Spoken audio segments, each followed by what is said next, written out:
Chapter 843. In the banquet hall, Yang Lu was confused, but he realized that the atmosphere was not right, so he did not speak. Zhao Huiyin was still thinking about the situation on the sea, so he did not speak lightly. Ji Shu, who did not care about the world situation, found that the people opposite her were a bit strange. In this seafood banquet, the male and female guests sat on one side. On her side was Jiang Wuyo, who sat in front of the main table, followed by Zhao Huiyin, and then she. Jiang Wang and Jiang Wuyo sat opposite each other. Then Su Xiangqian and Zhao Huiyin sat opposite each other. Li Longchuan sat opposite her, and Yang Lu sat alone at the end, with no one to face him, who told him to be so thick-skinned and shameless. When the quiet, rich young master walked in, Ji Shu noticed that Jiang Wang, Su Xiangqian, and Li Longchuan, the three of them, changed in an instant. Their sitting posture was straighter, and their expressions were more proper. They all sat upright and still, as if the matter did not concern them. But their eyes were the same excitement? What were they excited about? Ji Shu could not understand. But Huaying Palace Master was so valiant. Jiang Wuyo sat on the left side of the main table, with one hand on his knee, his phoenix eyes slightly tilted, and his chin slightly raised, looking at Yin Fu, who suddenly stepped into the hall. There was a powerful aura of superiority. Heartless little thief, you still dare to appear in front of this palace? Yin Fu was smart, and when he saw this, how could he not understand that he had been tricked by his bad friends? He was already cursing in his heart, but on the surface he could only explain with a bitter smile, "Your Highness, really, long time no see. Earlier, I had already expressed my apologies to Lady Lu, and she had already expressed her forgiveness.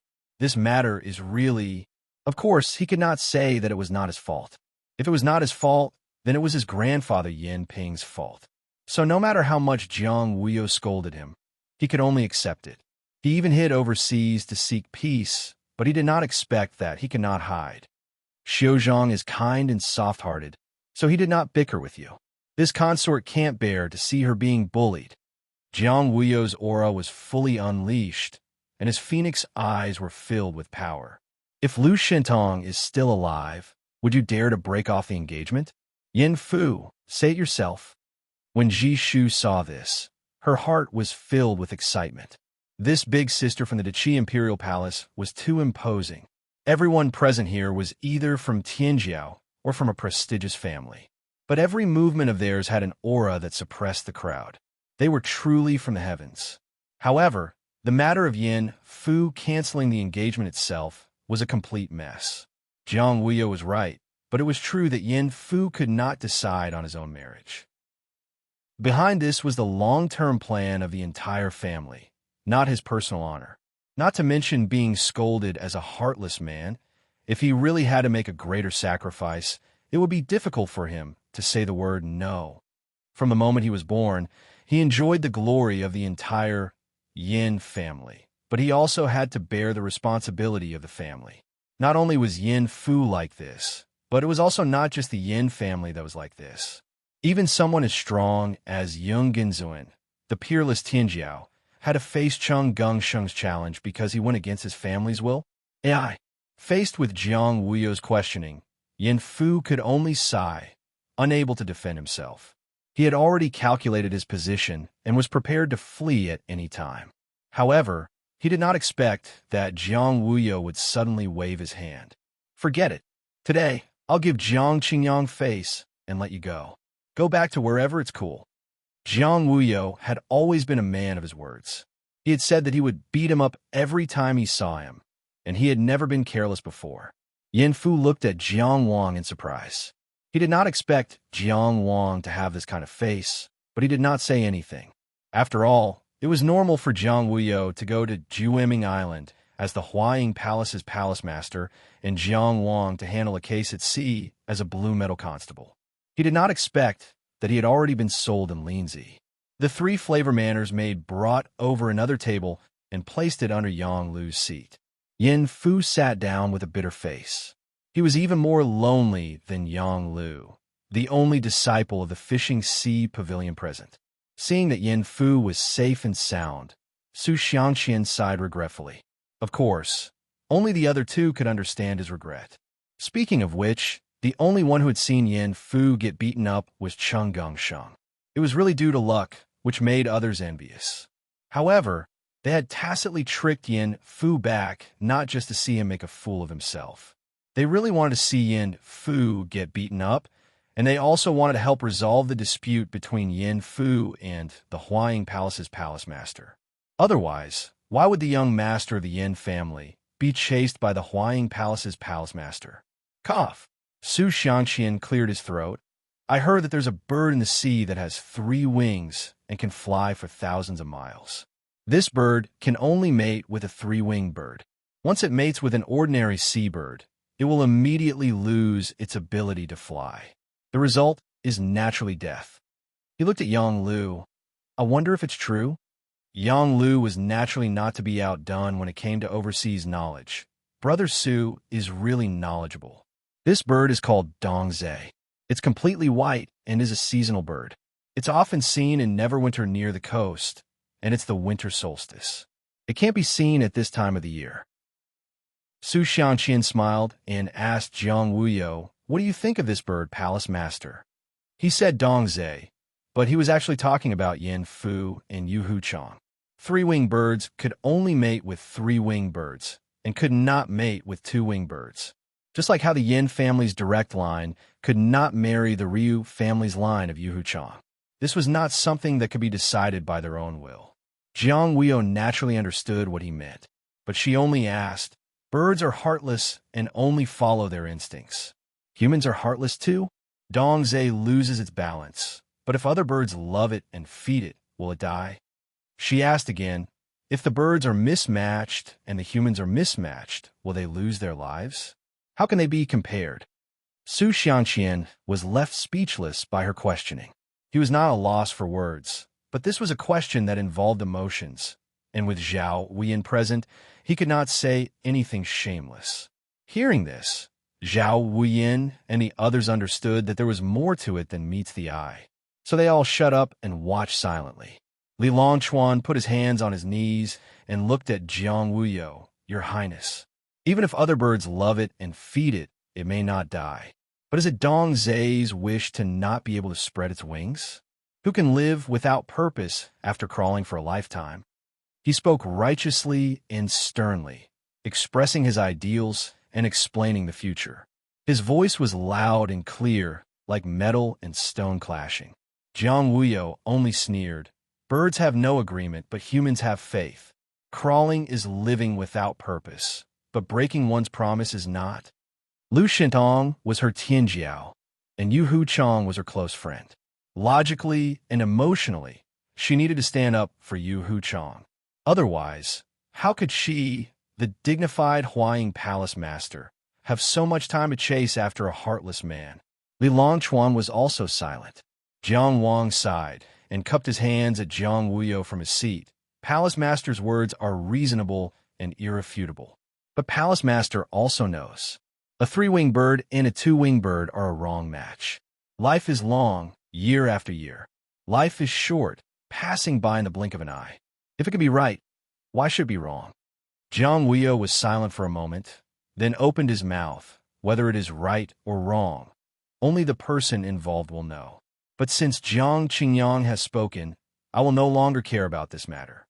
She looked straight ahead and didn't look at Yin Fu, but said, Yin Fu, you are on your own. Yin Fu drank the wine in his cup in one gulp. In the end, the famous wealthy idler of Linzi only stood up and bowed to Jiang Wuyo with cupped hands. He sighed, I'm ashamed. It was unknown whether he was talking to Jiang Wuyo or Yu Huchang, or perhaps it was himself. Chapter 844. Senior Sister, where can we find the winter swamp bird? Let's go find it, okay? After leaving the 3-Flavor Manor and returning to their residence on Small Crescent Island, Jishu could not wait to talk to Zhao Wuyin.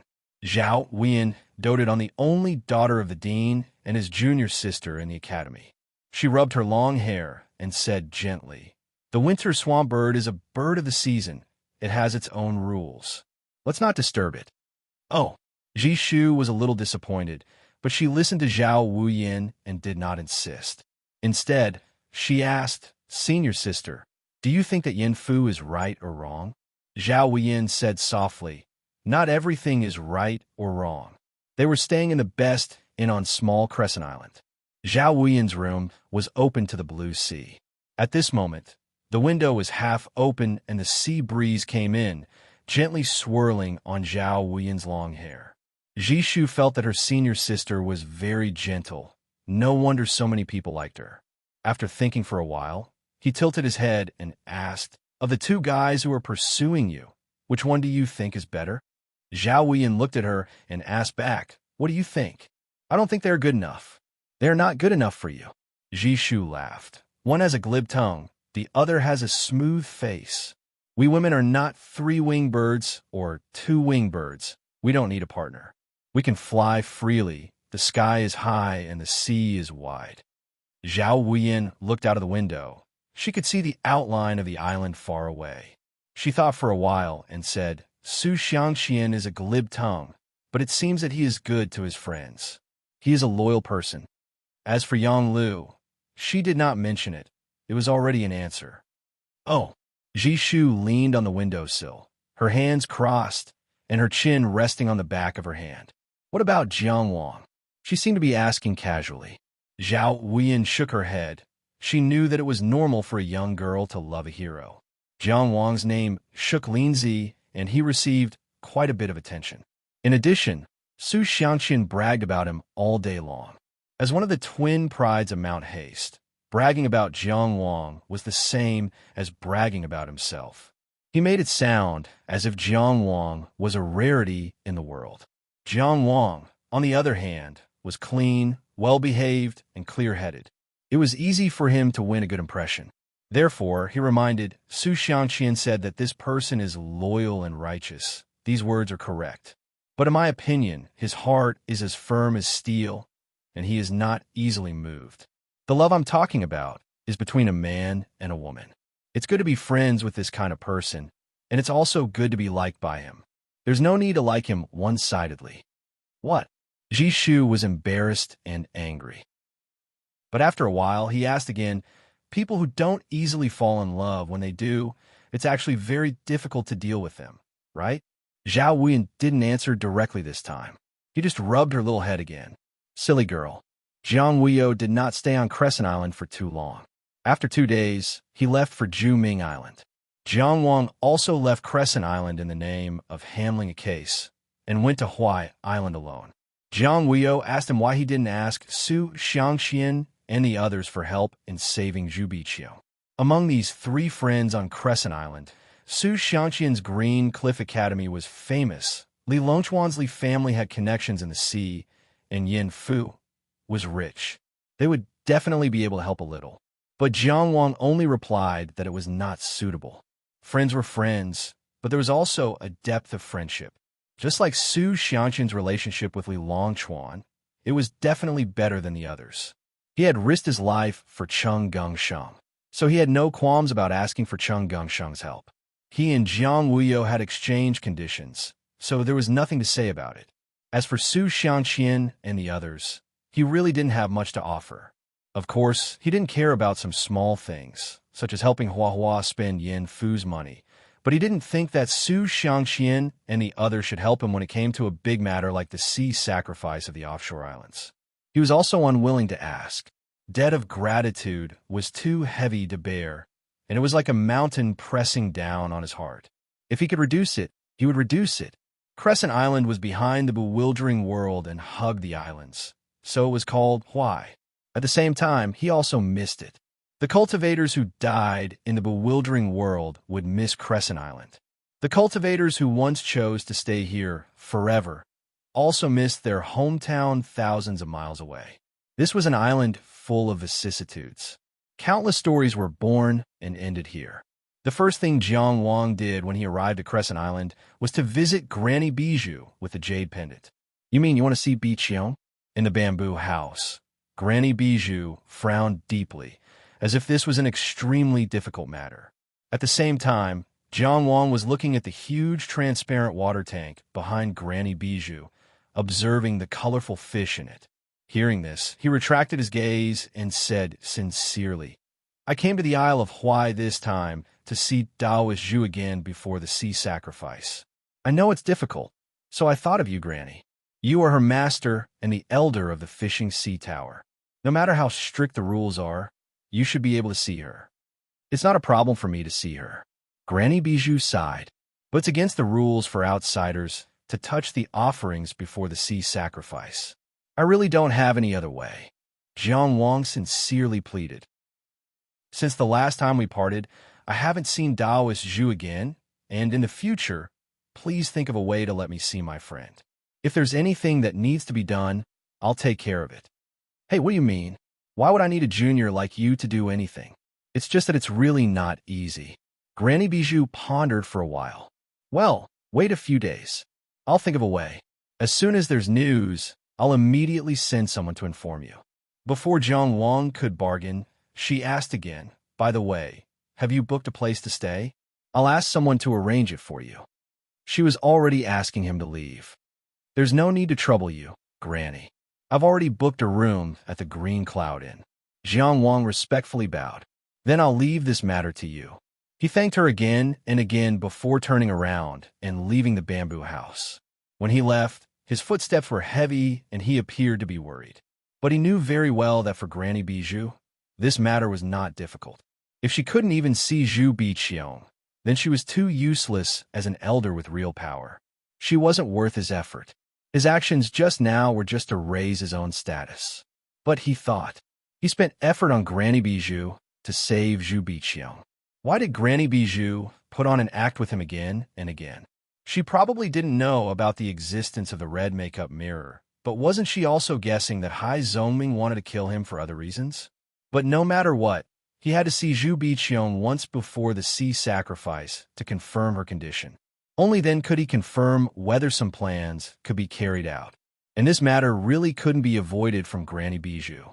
The Green Cloud Inn was one of the best inns on the Isle of Hawaii. It was a high-rise building. Mixed iron piles were placed on the bottom of the sea and supported the wooden building. The clouds in front of the door were fixed by Taoist techniques, forming the green cloud stairs. It was a good omen for those who entered the inn. Because it had the same name as Jiang Wang's celestial technique, he chose this place subconsciously to be close to it. Granny Bijou asked him to wait, so he waited. He had enough patience. He stepped on the cloud stairs and walked into the inn. A few people happened to come down from the inn. "What do you want me to say? I didn't come here to listen to your explanation. I only want results. Do you understand?" It was a young man with a cold expression, walking out surrounded by a group of people. His words were very imposing and quite awe-inspiring. This person was so familiar that it was impossible for Jiang Wang not to recognize him. On Planet Een, they had a very cordial contact. This young man was Tian Chong from the Tian clan of the Days. He had survived his 1-month sentence in Heartbreak Valley. Chapter 845. Tian Chang's status in the family seemed to have improved significantly after a period of absence. Jiang Wang remembered that when he led the team on Planet Een, not everyone was convinced by him. Now, he was reprimanding the people around him like his grandsons. Of course, given Tian Chang's temperament and strength, he could easily suppress a few people if he wanted to consolidate his position. Back on Planet Een, he was still biding his time.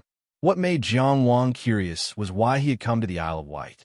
Then, he thought about the sea beasts and how Fishing Ocean Tower's eldest disciple, Chun Ji Tao, was rushing back and forth.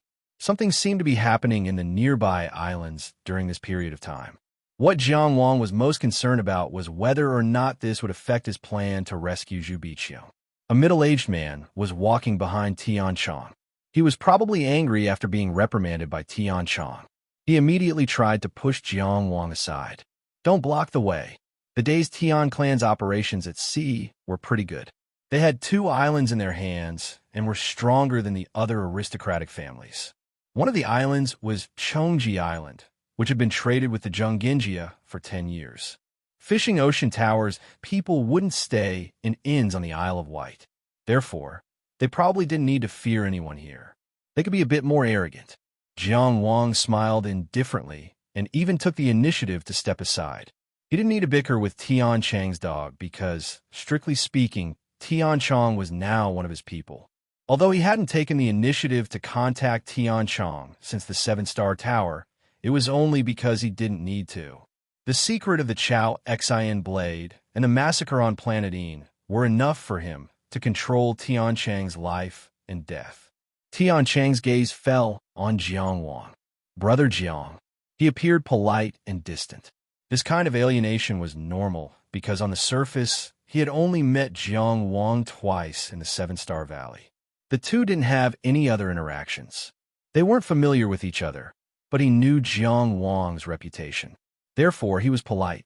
Jiang Wang still had an indifferent smile on his face, but he only nodded slightly in response. This was the arrogance of a Tianjiao. Since he had not been recognized, he could be as easygoing as he wished. After recognizing her, he could not appear too weak, as if he was bowing down to the Tian family. Tian Chang reached out and patted the middle-aged man's shoulder. "You're too rude." The middle-aged man was so scared that he immediately trembled. He quickly faced Jiang Wang and bowed repeatedly to apologize. This lowly one was blind and offended the noble one. "Please punish me." "It's fine." Jiang Wang raised his hand. "We're all cheap people. We should help each other when we're outside. There's no reason for infighting." "Thank you for your advice." Tian Chang nodded his head and continued to walk down. Naturally, that group of people continued to follow behind. Jiang Wang went up alone. Of course, this time, no one dared to ask him to dodge. Instead, they all squeezed to the side, leaving enough space for Jiang Wang. Jiang Wang saw Tian Chang, an ordinary-looking, wooden-faced, middle-aged man behind Tian Chang, Tian He. His smile was very genuine to begin with, and now it was even more relaxed. When dragons and snakes rise together, the wind and clouds meet. So many interesting people came. It was really interesting. The bright moon hung over the sea. This night was very peaceful. The waves gently surged, comforting people's hearts. The window was open, and a masked man with a long saber at his waist flew in naturally. He landed in the middle of the room and looked in the direction of the bed. Jiang Wang was sitting cross-legged on the bed. "You're late," he said. The masked man took off his mask, revealing a cold face. Naturally, he could only be Tian Chang. "I came to see you. No one could find out. That's why I waited for a while." "It's okay." Jiang Wang smiled and said, "I don't mind." When they met during the day, he reminded Tian Chang that Qi people needed to help each other. Tian Chang was a smart person. There was no reason for him not to understand, unless he wanted to play dumb. And Jiang Wang had no lack of ways to deal with playing dumb. "What's the matter?" Tian Chang asked. He was a very smart person and would not do stupid things. Since the end of the last round of the Seven-Star Secret Realm, Jiang Wang had not looked for him once. He did not ask for any information, any resources, or anything. Of course, he did not think that Jiang Wang had forgotten about him. Jiang Wang did not ask for anything only because the time was not right. He could not give him enough. He knew what choice he would make, so he thought he also knew Jiang Wang's choice. Tonight, he came with a saber. If he could kill Jiang Wang, he would not be soft-hearted. But today, although he opened the inner mansion, the gap between his strength and Jiang Wang's was further widened. So he was very obedient, just like how he listened to Tian Anping. Of course, Jiang Wang did not expect this kind of person to be loyal. As long as he could always suppress his strength and control his weakness, it would be enough. "No hurry," Jiang Wang said. "We haven't seen each other for a long time. We should talk and get to know each other again." "Of course," Tian Chang said. Although they said get to know each other, he knew that he was only qualified to be known. He was very self-aware. "I remember that you looked a lot kinder before. Your expression was usually not like this." Jiang Wang paused and thought of a suitable word, cold. "Do you know what kind of place Lost Heart Valley is?" Tian Chang asked. Although it was a rhetorical question, the answer was already given. Surviving in that kind of place, some changes had already happened forever, whether he was willing or not. Jiang Wang nodded to show his understanding. He took the initiative to make small talk. "I remember you have a friend from the Gonyang family.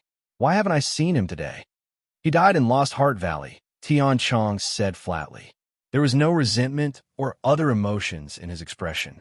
It was as if he was talking about a completely unrelated person and something that did not matter at all. But Jiang Wang remembered that the formation master named Gongyang Lu was the person Tian Chong trusted the most at that time. I won't say sorry. You don't need to be comforted.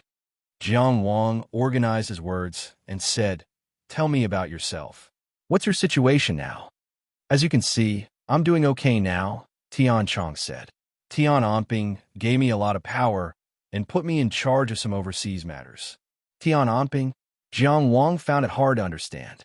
He originally thought that Tian Chang's rise was supported in the confrontation with Tian Anping. But he did not expect that the person who supported Tian Chong was also Tian Anping. He remembered that it was Tian Anping who locked Tian Chong in Lost Heart Valley to wait for death. When he heard the news, he felt that it was a pity.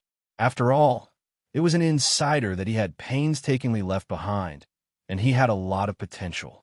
A normal person would not put someone who had been tortured by him in an important position. Tian Anping did not seem to be worried about nurturing a tiger or about revenge. In Lost Heart Valley, I almost went crazy. Tian Chong twitched the corner of his mouth. Maybe this made him feel close to me. He was suppressed without any suspense. His life and death were easily controlled, and his fate was decided. He suffered inhumane torture, and the person he trusted the most died in Lost Heart Valley. At this moment, he was still in the mood to be humorous and joke about Tian Anping being a lunatic. This was amazing. What was amazing was not only that he found joy in suffering. More importantly, his fighting spirit was not completely crushed by Tian Anping. He was not as afraid of Tian Anping as he usually showed. He also had fear, but he could face it, and this was the foundation that made him qualified to be Tian Anping's enemy. Chapter 846. "You're amazing," Jiang Wang praised. "Everyone said that after I came out of Heartbreak Valley," Tian Chong said, "so I can't keep a low profile anymore." He pointed at his own face. "It's not that I chose this expression, it's that they chose this me." These words were not easy to understand, but Jiang Wang understood without a doubt. Tian Chong didn't care what he looked like. He only cared about what he looked like to get more out of him. "Tell me, what did Tian Anping put you in charge of?" Jiang Wang asked. Tian Chong shook his head, indicating that he couldn't say. "I will die," Jiang Wang thought and said. "How about this? I'll ask. You just have to nod or shake your head." By narrowing down the scope step by step, he could deduce the general situation of the incident. The information from the Tian family of days might give him new inspiration during the sea sacrifice. But Tian Chong said no. Jiang Wang didn't get angry. He said, "You're a smart person. I believe you know what to do." There were two meanings in his words. First, Tian Chong must be able to think of a way to bypass Tian Anping's restrictions and tell him something. Second, Tian Chong should know that he didn't have the right to refuse Jiang Wang. Tian Chong obviously understood, so he said, "I'll say it myself." He looked around the room, and finally he sat down in front of a wooden table with a primary colored tea set. He checked the room in his own way and said, "I've been living overseas for a long time and participated in the Tian family's affairs in the offshore islands. You know Chow Xin. I got it when I was at sea." Chow Xin was a famous knife. It was the knife of a Tian family elder and was stolen by Tian Chong. The dead Tian family elder was naturally nutrients for Tian Chong when he was hiding his strength. Maybe it was just one of the reasons, but after coming out of Heartbreak Valley, his potential had been recognized and he had Tian Anping's support. So he made a corresponding change in the way he absorbed nutrients, from behind the scenes to in front of the stage. So I'm familiar with overseas affairs. The Tian family has a very important thing to do in the offshore islands. I don't know if I'm lucky or unlucky, but Tian Anping thinks that I can be responsible for a part of it. Tian Chong said, "That's why I appeared here." Jiang Wang didn't say anything and listened to him quietly. "There are 4 important things I can say." Tian Chong extended 4 fingers and then put them down one by one. "First, the people sent to the offshore islands this time are all under the direct command of Tian Anping. Through some means, he can directly command us from Jiqing. Secondly, Our Tian clan will participate in the Sea Festival on the 4th of April. Thirdly, the reason behind the recent incidents of sea beasts going out of control was not simple. Fourth, something big is about to happen in Fishing Ocean Tower. There was a lot of information in his words. First of all, it was Tian Anping's decision to do what the Tian family wanted to do. To be able to mobilize the power of the Tian family in the entire offshore archipelago and arrange Tian Chang's position. It could be seen that although Tian Anping's cultivation had been reduced and he was confined to the Great Marsh County, his influence in the family had not declined by much. This point was especially thought-provoking. Secondly, the way Tian Anping directly commanded Tian Chang was also a secret that could not be said. This might have something to do with how Tian Anping had bypassed the restriction and continued to cultivate. Also, the Tian clan participating in the Sea Festival was not a big deal. There were many factions participating in the Sea Festival. Since Tian Chang had mentioned it, it meant that the matter Tian Anping was controlling had something to do with the Sea Festival on the 4th of April in the offshore islands. But due to the restrictions, he could not say more. As for the sea beasts going out of control, it overlapped with the information Jiang Wang knew. But what interested him the most was the big movements of Fishing Ocean Tower. You can't say what big movements Fishing Ocean Tower is about to make. Jiang Wang asked. Tian Chang shook his head. We don't know either. We just made this judgment through various signs and information. But I don't know what exactly is going to happen. Jiang Wang was silent for a while and then asked, Do you think this information can satisfy me? This information was not without weight, but none of it could help him directly. What do you want to know? Tian Chang looked at him. Or rather, what do you want me to do? You can tell me directly, and I will see if I can bypass that madman. Just as Jiang Wang was observing him, he was also trying to observe Jiang Wang. Jiang Wang always knew that this person was not easy to control. Tian Anping was a combination of genius and madness. Even he could not completely subdue him. Jiang Wang did not think that he could be more capable than Tian Anping. So Jiang Wang smiled. I don't need you to do anything, and there is nothing I want to know. But you need to let me know that you are still under my control. He did not say the consequences of if not, but they both knew the consequences. Of course, Lord Jiang. Tian Chang paused for a while, as if to organize his words. Then he said, There is one thing I guessed, but it should be true. Tian Anping and Qingxi have been working together in secret for a long time, and their relationship is very close. Is this information important enough? The madman of the Tian clan of the Great Lake and the old bastard of the Four Seas Business Alliance had secret dealings and had been working together for a long time. This was indeed a very big piece of information. Even if this information did not seem very valuable to Jiang Wang, he could not deny the weight of this information. At least for now, Tian Chang had paid a certain degree of loyalty.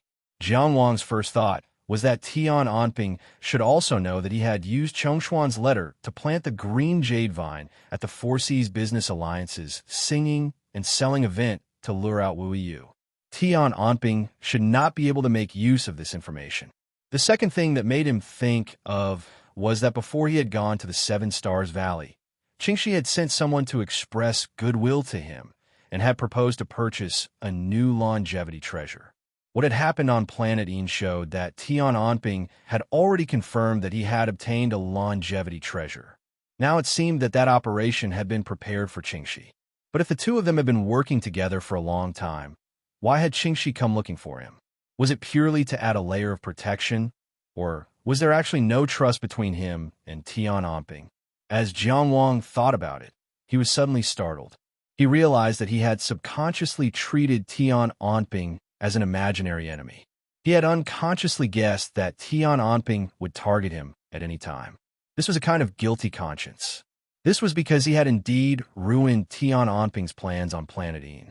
Even though Cheng Geng-sheng had cleaned up all traces of him and made it clear that he had obtained a longevity treasure, he still could not remove this worry. But he still couldn't erase this layer of worry, worried that Tian Anping would find out. In the end, it was because Tian Anping gave off too much pressure.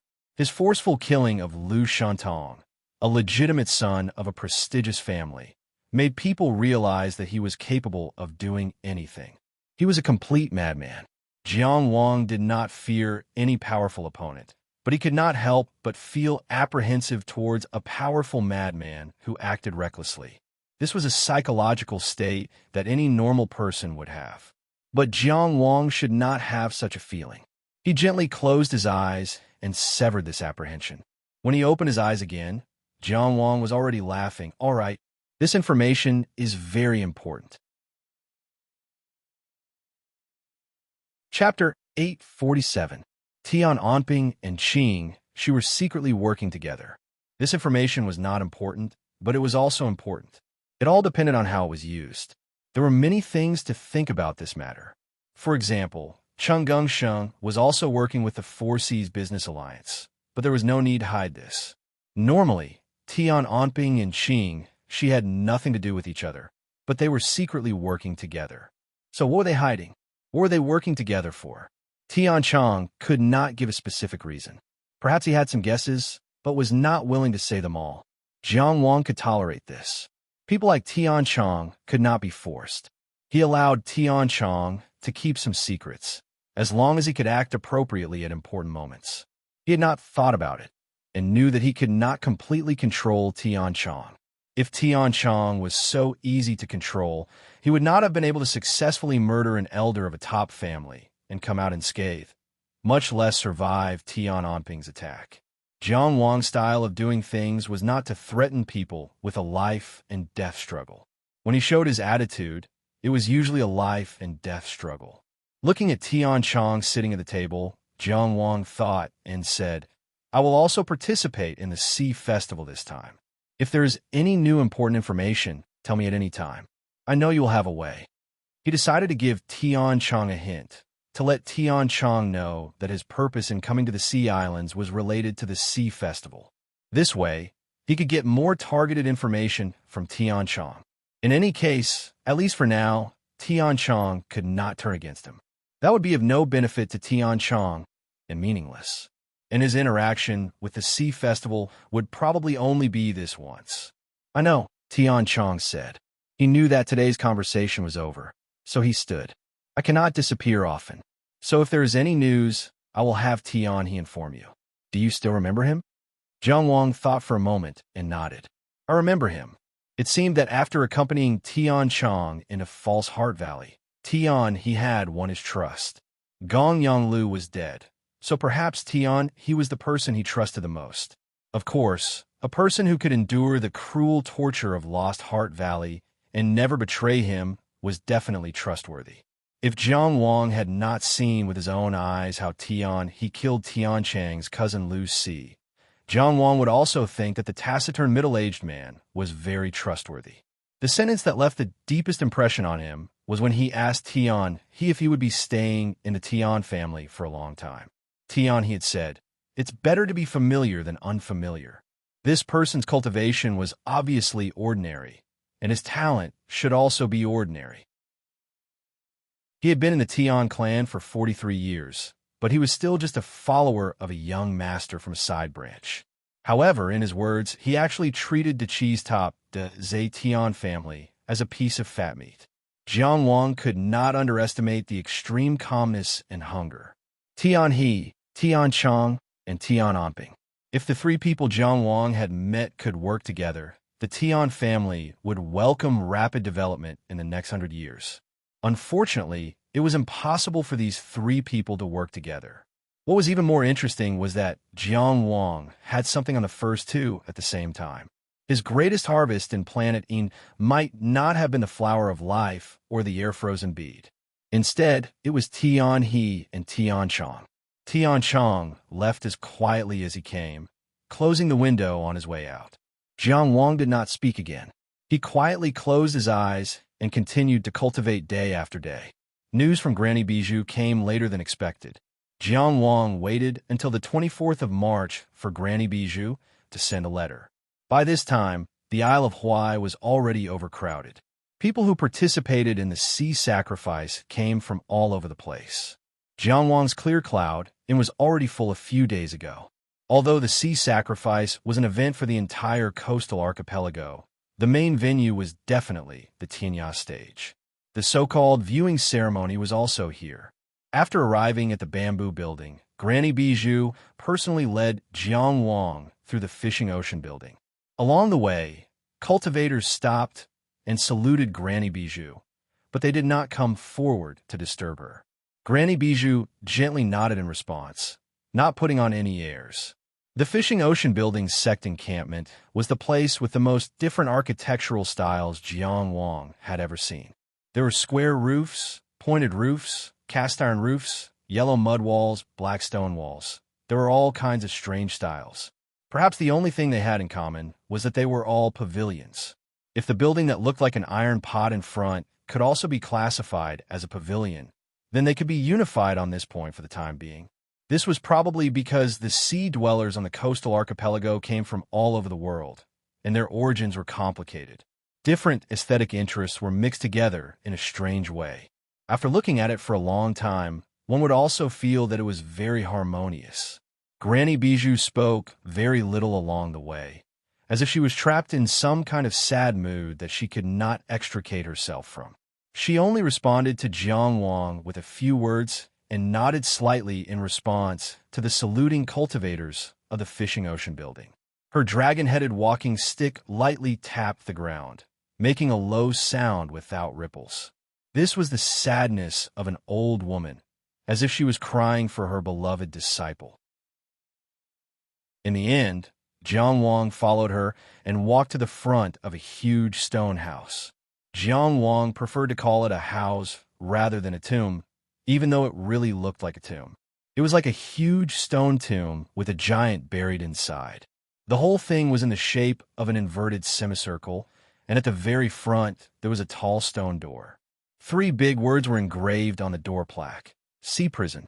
This prison was named Sea Prison, and it was said that it could even imprison the sea, which was really domineering. However, thinking of the equally domineering name of the fishing ocean building, it made sense. There were no guards in front of the sea prison. Maybe there were guards in the prison, or maybe there was no need for them. Granny Bijou's 2 skinny palms pressed on the door, making a low muffled sound, and the stone door slowly moved. Hearing that sound, Jiang Wang doubted whether he could move the stone door. It didn't open inwards or outwards, but slowly moved downwards, and the whole stone door sank into the ground. This scene was a bit strange, but it matched well with the various strange architectural styles in the fishing ocean building. If it could open the door normally, it would be even stranger. Granny Bijou didn't ask him to help, and Jiang Wang didn't want to. He was worried that if he suddenly reached out, he would be hurt by some restriction. Therefore, he could only stand aside and watch without blinking, watching the old woman move the door with all her strength. "Young man, have some eyesight," Granny Bijou suddenly said in a muffled voice. Jiang Wang reacted and hurriedly put his hands on the door, using all his strength to move it downwards. Of course, he was just pretending to use all his strength. Although his inner mansion was also rumbling, he actually only used 70% of his strength. He couldn't give Granny Bijou too much information to see through him, because they were actually enemies, not friends. Amidst the muffled sounds, the stone door slowly sank. A downward passage appeared in front of them, and the walls on both sides were illuminated by pearls, so it wasn't dark. However, it extended so far that they couldn't see the end of it. Chapter 848. Let's go in. Granny Bijou sighed inexplicably and then said. Jiang Wang doubted whether he would have a chance to rush out if Granny Bijou closed the stone door after he went in. But Granny Bijou had no reason to harm him at this time. He came to the sea fishing tower openly, and she was his safety card. So he took the lead and walked down the tunnel. After walking in, he found that the tunnel was not narrow at all. It was much wider than what he felt from the outside. When he stood outside, he was limited by the entrance, and part of it was probably because of the formation, so he couldn't see too clearly. The tunnel was actually at least as wide as 4 carriages side by side, and at least 3 feet high. Orbs the size of grapes were arranged in a mysterious way on the walls on both sides of the tunnel, vaguely resembling some kind of pattern. But it was too far apart, so he couldn't visualize it in his mind. The worrisome thing didn't happen. Granny Bijou followed him into the tunnel with her dragon-headed walking stick. The stone door behind them did slowly rise again, but with the elders of the sea fishing tower beside them, there was nothing to worry about. Before going deeper, Jiang Wang looked back. There was only a gap left at the entrance, and the light from outside the prison could be seen. Soon, it was completely sealed by the falling stone door. It gave people an inexplicable feeling of oppression, as if some kind of hope had been annihilated. Is this stone door only strong and heavy? It doesn't seem to be able to stop strong people. Jiang Wang asked casually. Of course not. Granny Bijou seemed to feel his uneasiness, and her tone was very kind. If it wasn't me who moved the door just now, the formation pattern would have been activated. Jiang Wang didn't ask about the specific formation pattern. He just stopped and waited for a while, and then walked side by side with Granny Bijou. After taking a few steps, Granny Bijou suddenly warned, if someone talks to you later, just deal with it. Don't offend them. Her serious attitude was really a little unnerving. Who would they be? Jiang Wang asked. Prison guards. Granny Bijou only said these two words and didn't say anything else. Her old figure didn't stop, and she continued to walk in. Jiang Wang had no choice but to follow him inside. The tunnel was very long, and the further they went, the deeper they went. According to the estimation of the distance, they should have already reached the bottom of the sea and were still going down. At the end of the long passageway, there was another heavy stone door. There was still no one guarding the door. Jiang Wang drew the pattern of the pearls on both sides of the corridor in his mind and discovered that it was a dragon. On both sides of the passageway, two divine dragons were outlined with precious pearls. Twin Dragon Prison. Fishing Sea Tower really liked to abuse dragons. They made dragon coins, built dragon bone boats, and used dragons to create the wall of suppressing prison. It was as if all sides were intentionally echoing the legend of their founder, one man alone, fishing for dragons from the ends of the world. This time, there was no need to push the door open. Granny Bijou directly held the door knocker on the stone door and gently knocked twice before letting it go. Jiang Wang suddenly felt that he was being watched by some kind of cold gaze. That kind of gaze was like a worm drilling into one's body, making one feel very uncomfortable. Fortunately, the observation ended quickly. Not long after, the stone door was pulled open from the inside. Standing behind the door, the person who had just opened the door for them was a drunkard in shabby clothes. With messy hair that looked like a chicken's nest, he walked in without looking back. It was as if he didn't care at all about what Jiang Wang and the others were doing here. Granny Bijou didn't speak, and Jiang Wang didn't say anything either. Not far behind the stone door, there was a dirty table, on which dominoes were placed haphazardly. There were also 3 people sitting crookedly on 3 seats at the table. 2 of them were shirtless, exposing their chest hair and fat. The one wearing clothes was rubbing his feet with one hand. In short, each of them was more slovenly than the other, and the wine jugs were tilted at their feet. They were obviously drinking and playing pai gow at the same time. These people should be the prison guards that Granny Bijou mentioned. They were completely different from Jiang Wang's imagination. Since Granny Bijou warned them seriously, they were definitely dangerous people. At the very least, they should have a cold face and murderous aura around them. He didn't expect them to look like a group of muddle-headed vagrants. But on second thought, Jiang Wang thought that maybe it was because they could only eat and wait for death here with no other way out, that they were particularly dangerous. Chicken's nest head, who opened the door for Granny Bijou, walked straight to the empty seat, burped, and cursed, "Who dares to change my cards? I'll kill him." 10 steps behind the table was a cast-iron fence. There was only one door on the fence, and it was already open. Through the gap in the fence, they could see a long corridor behind the fence. But this time, there were no longer walls on both sides of the corridor, but cells. Some cells were occupied, and some were not. But they were all quiet. F***CKU. The prison guard opposite Chicken's nest head, who was scratching his feet, cursed, "What's there to change with those lousy cards of yours?" Chicken's nest head slammed the table. You really saw my cards. He mixed the dominoes on the table with his hand. You cheated. This round doesn't count. F***CKU. The prison guard who was scratching his feet cursed, but he obviously admitted it and did not stop Chicken's nest head from reshuffling the cards. Granny Bijou did not greet them and walked behind the iron fence. Jiang Wang followed silently. Hey! While Chicken's nest head was shuffling the cards, the prison guard who was scratching his feet looked at Jiang Wang from the corner of his eyes. I've never seen you before. Where are you from? Jiang Wang thought about Granny Bijou's warning and replied, Lindsay. Oh, Chi Run. There was no good or bad in this sentence. It was just a simple repetition of information. After saying that, he continued to scratch his feet. Chicken's nest head, who had already shuffled the cards and was counting them, suddenly stopped and rubbed his messy hair. He turned his face and looked at Jiang Wang curiously. Since you're Chirin, why don't you tell us how Bai Yuanjia died? The other 3 prison guards also looked over, and they instantly felt a little pressured. Bai Yuanjia? Jiang Wang frowned. He had never heard of this name. He was also a prison guard here, but he escaped. Granny Bijou's voice explained. Later, he joined the Gateless Hell and was one of the Yama Kings. I think he was King Bianqing. King Bianqing of the Gateless Hell was a prison guard of the Sea Prison. Every Yama King was a top expert in the Outer Tower. In other words, these 4 slovenly guys playing Pai Gao in front of him should also be in this realm. 4 top experts in the Outer Tower as prison guards.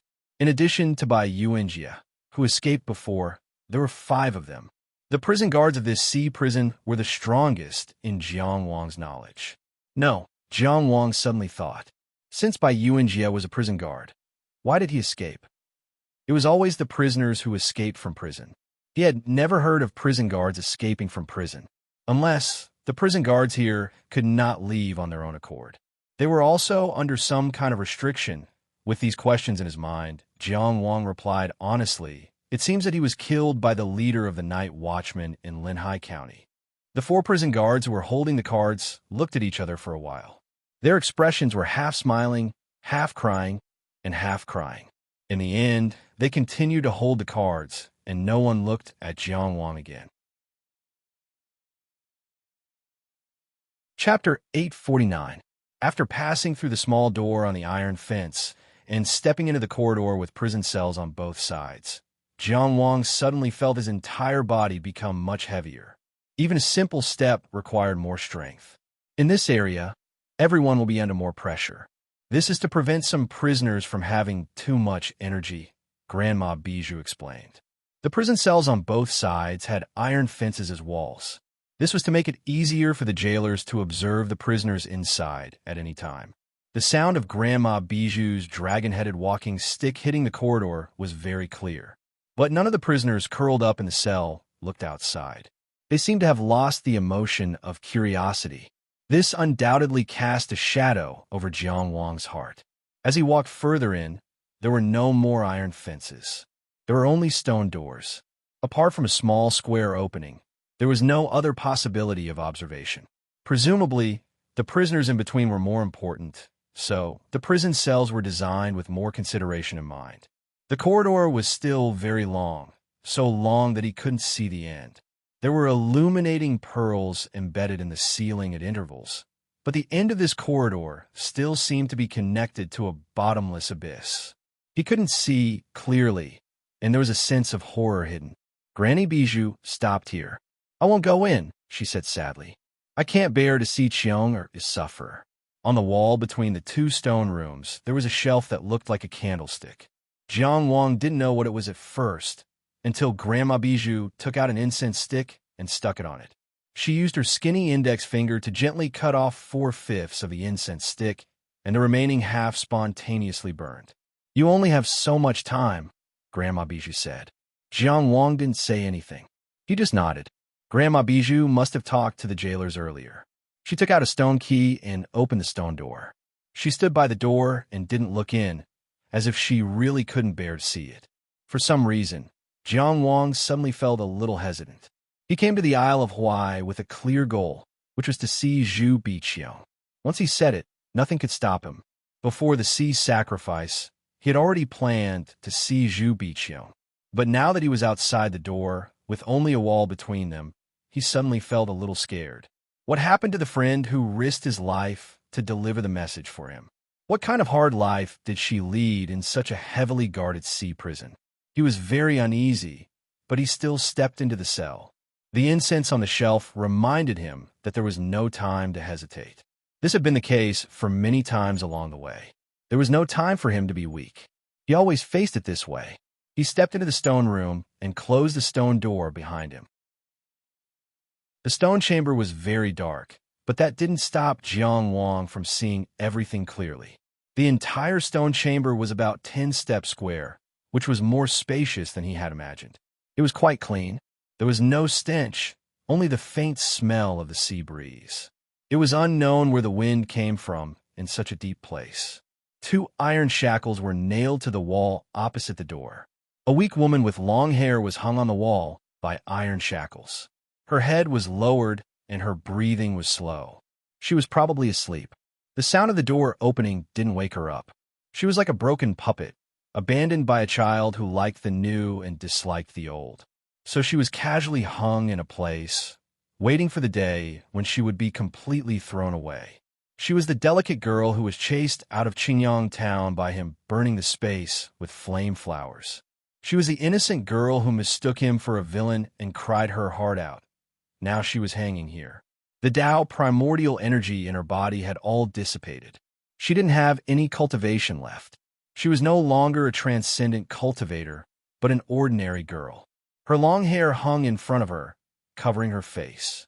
Jiang Wang casually made a spell, wanting to condense 2 stone pillars to help her stand on. Her wrists had been hung until they were purplish-black, almost crippled, but the elemental energy dissipated as soon as it gathered. Because of special restrictions, Tao techniques couldn't be used in this cell.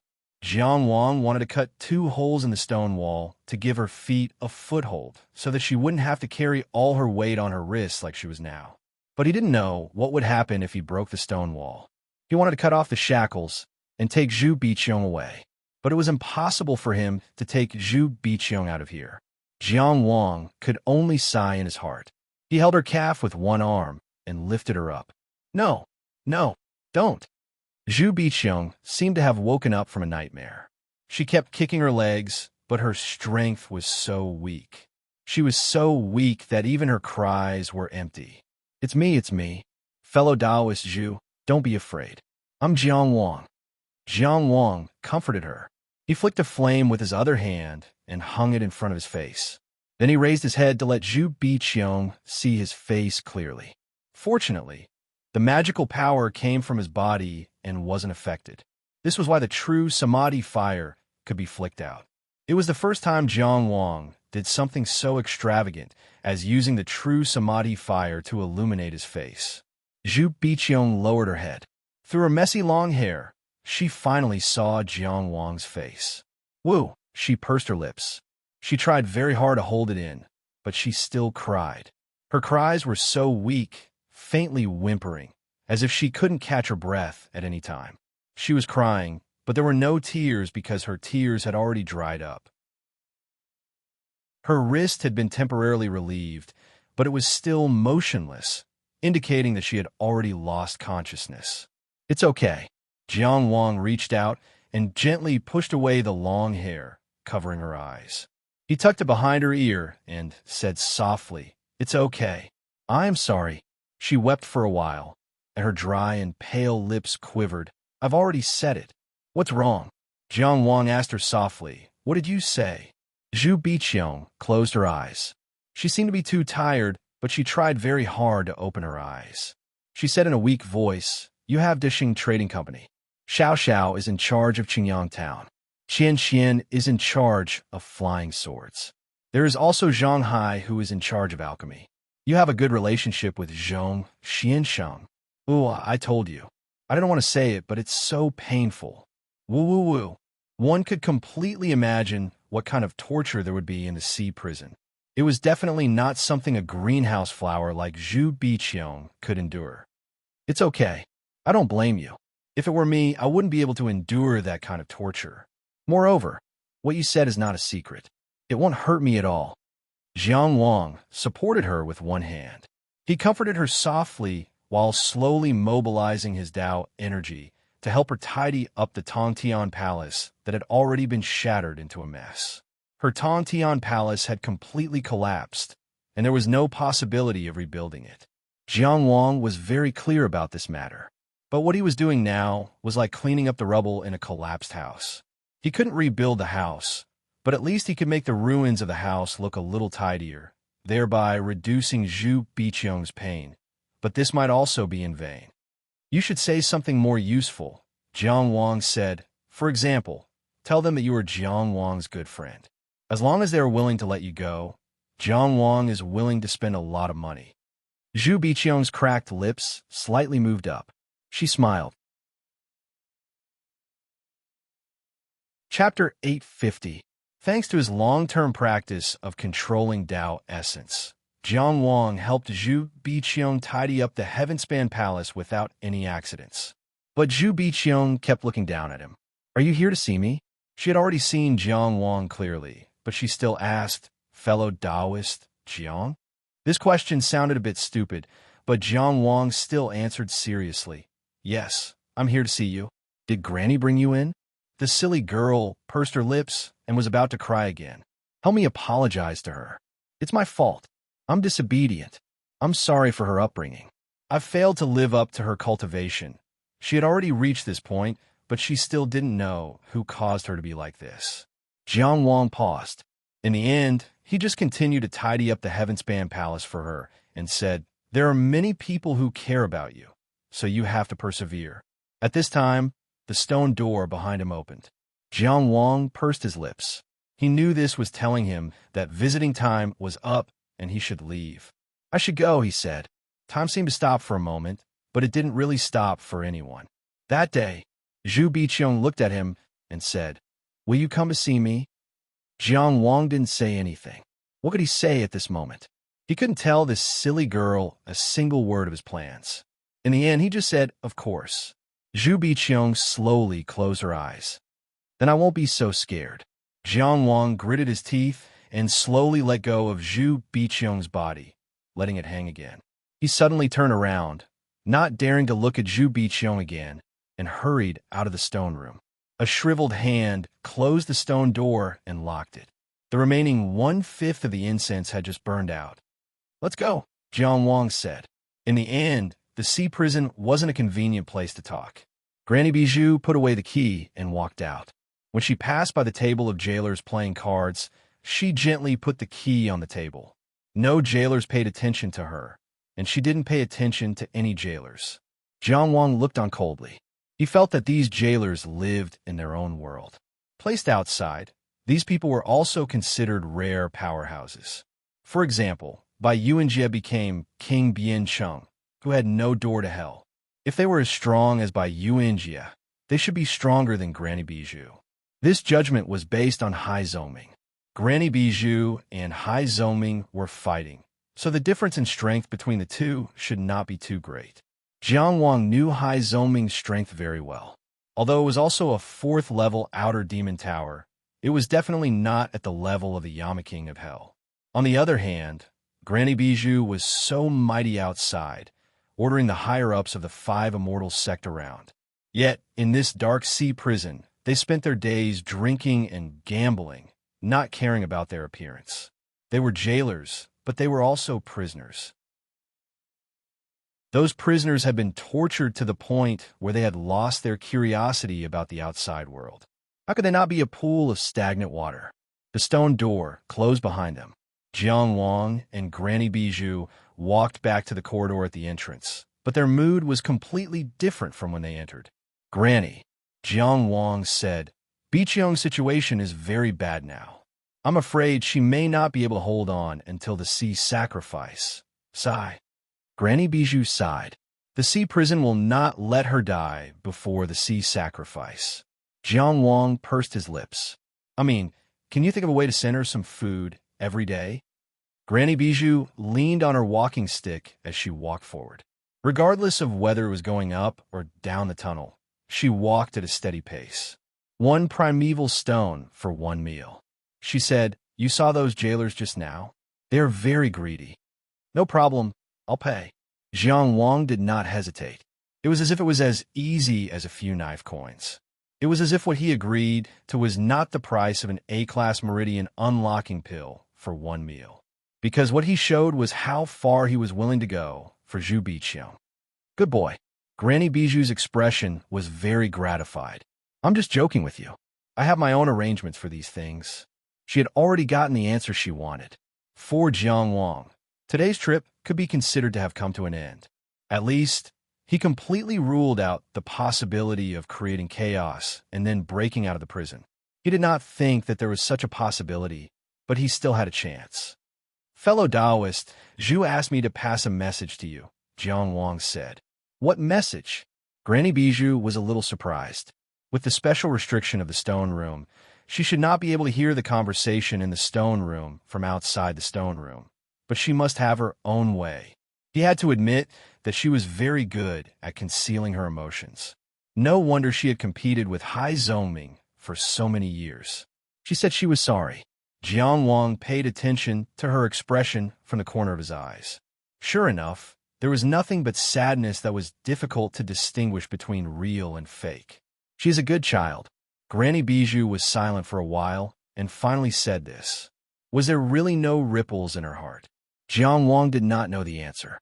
But when they walked to the huge stone door, Granny Bijou thought of something and suddenly said, "Those jailers just now, they used to be the elders with real power in the sea fishing tower. For various reasons, they were demoted here. They could only leave after enduring for 60 years. They were the Watchers and the Watchers. For most of the jailers, 60 years means the end of their lifespan. It is almost impossible for them to become gods in the sea prison. Some of them persevered, and some couldn't. But for so many years, the only jailer who really escaped was by Yuanjia." Granny Bijou sighed. "He is really a freak." King Biansheng, by Yuanjia, was not ranked high among the 10 kings of hell, and his reputation was not very famous. But in fact, he was a freak who hid his strength. He completed the feat of escaping from the sea prison, which had never been done by a jailer. When the jailers in the sea prison heard about him, they had mixed feelings. Granny Bijou was still afraid of him when she mentioned him. But such an existence was easily slapped to death because he bumped into the leader of the night watchmen. All of his stories and magnificent events could not be continued. Like a drop of water falling into the water, like a wisp of wind sinking into the wind, there was no sound. If it wasn't for this trip to the sea prison, Jiang Wang wouldn't even know who he was, what his past was, or how powerful he was. The cruelest part of the world was this, and the most exciting part was also this. Geniuses may not grow, and Tianjiao may not be brilliant. Just like Lu Shantong, who was once known as the peerless Tianjiao, only became an annotation of Tian Anping's madness, a dust in history. Jiang Wang constantly used these situations to remind himself, so that every step he took would be firmer. Granny. In front of the huge stone door at the last moment before leaving the sea prison, Jiang Wang said, "If you have any way to save Taoist Zhu, please tell me. If we put our strength in one place, we may be able to create many possibilities." This was his last attempt. "Of course, I've been thinking of a way," Granny Bijou said, but there was only this one sentence. She stretched out her hands and began to move the door again. Jiang Wang also put his palms together and moved with her.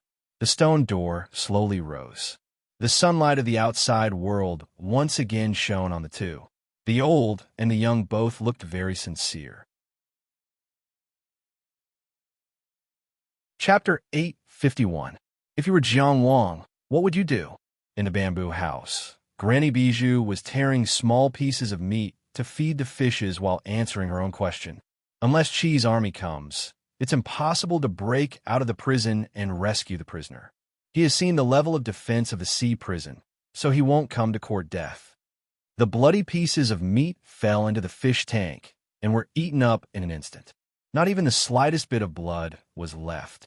So he actually has no choice but to rely on the power figure inside the fishing sea tower, which is me. He wants to use me to break the rules of the sea sacrifice. That's why he tried to contact me again and again. In Chi's eyes, he's just a small baron with a fief of a town. He doesn't have much to give. But he and Chung Gung Sheng of the Junginjia are sworn friends.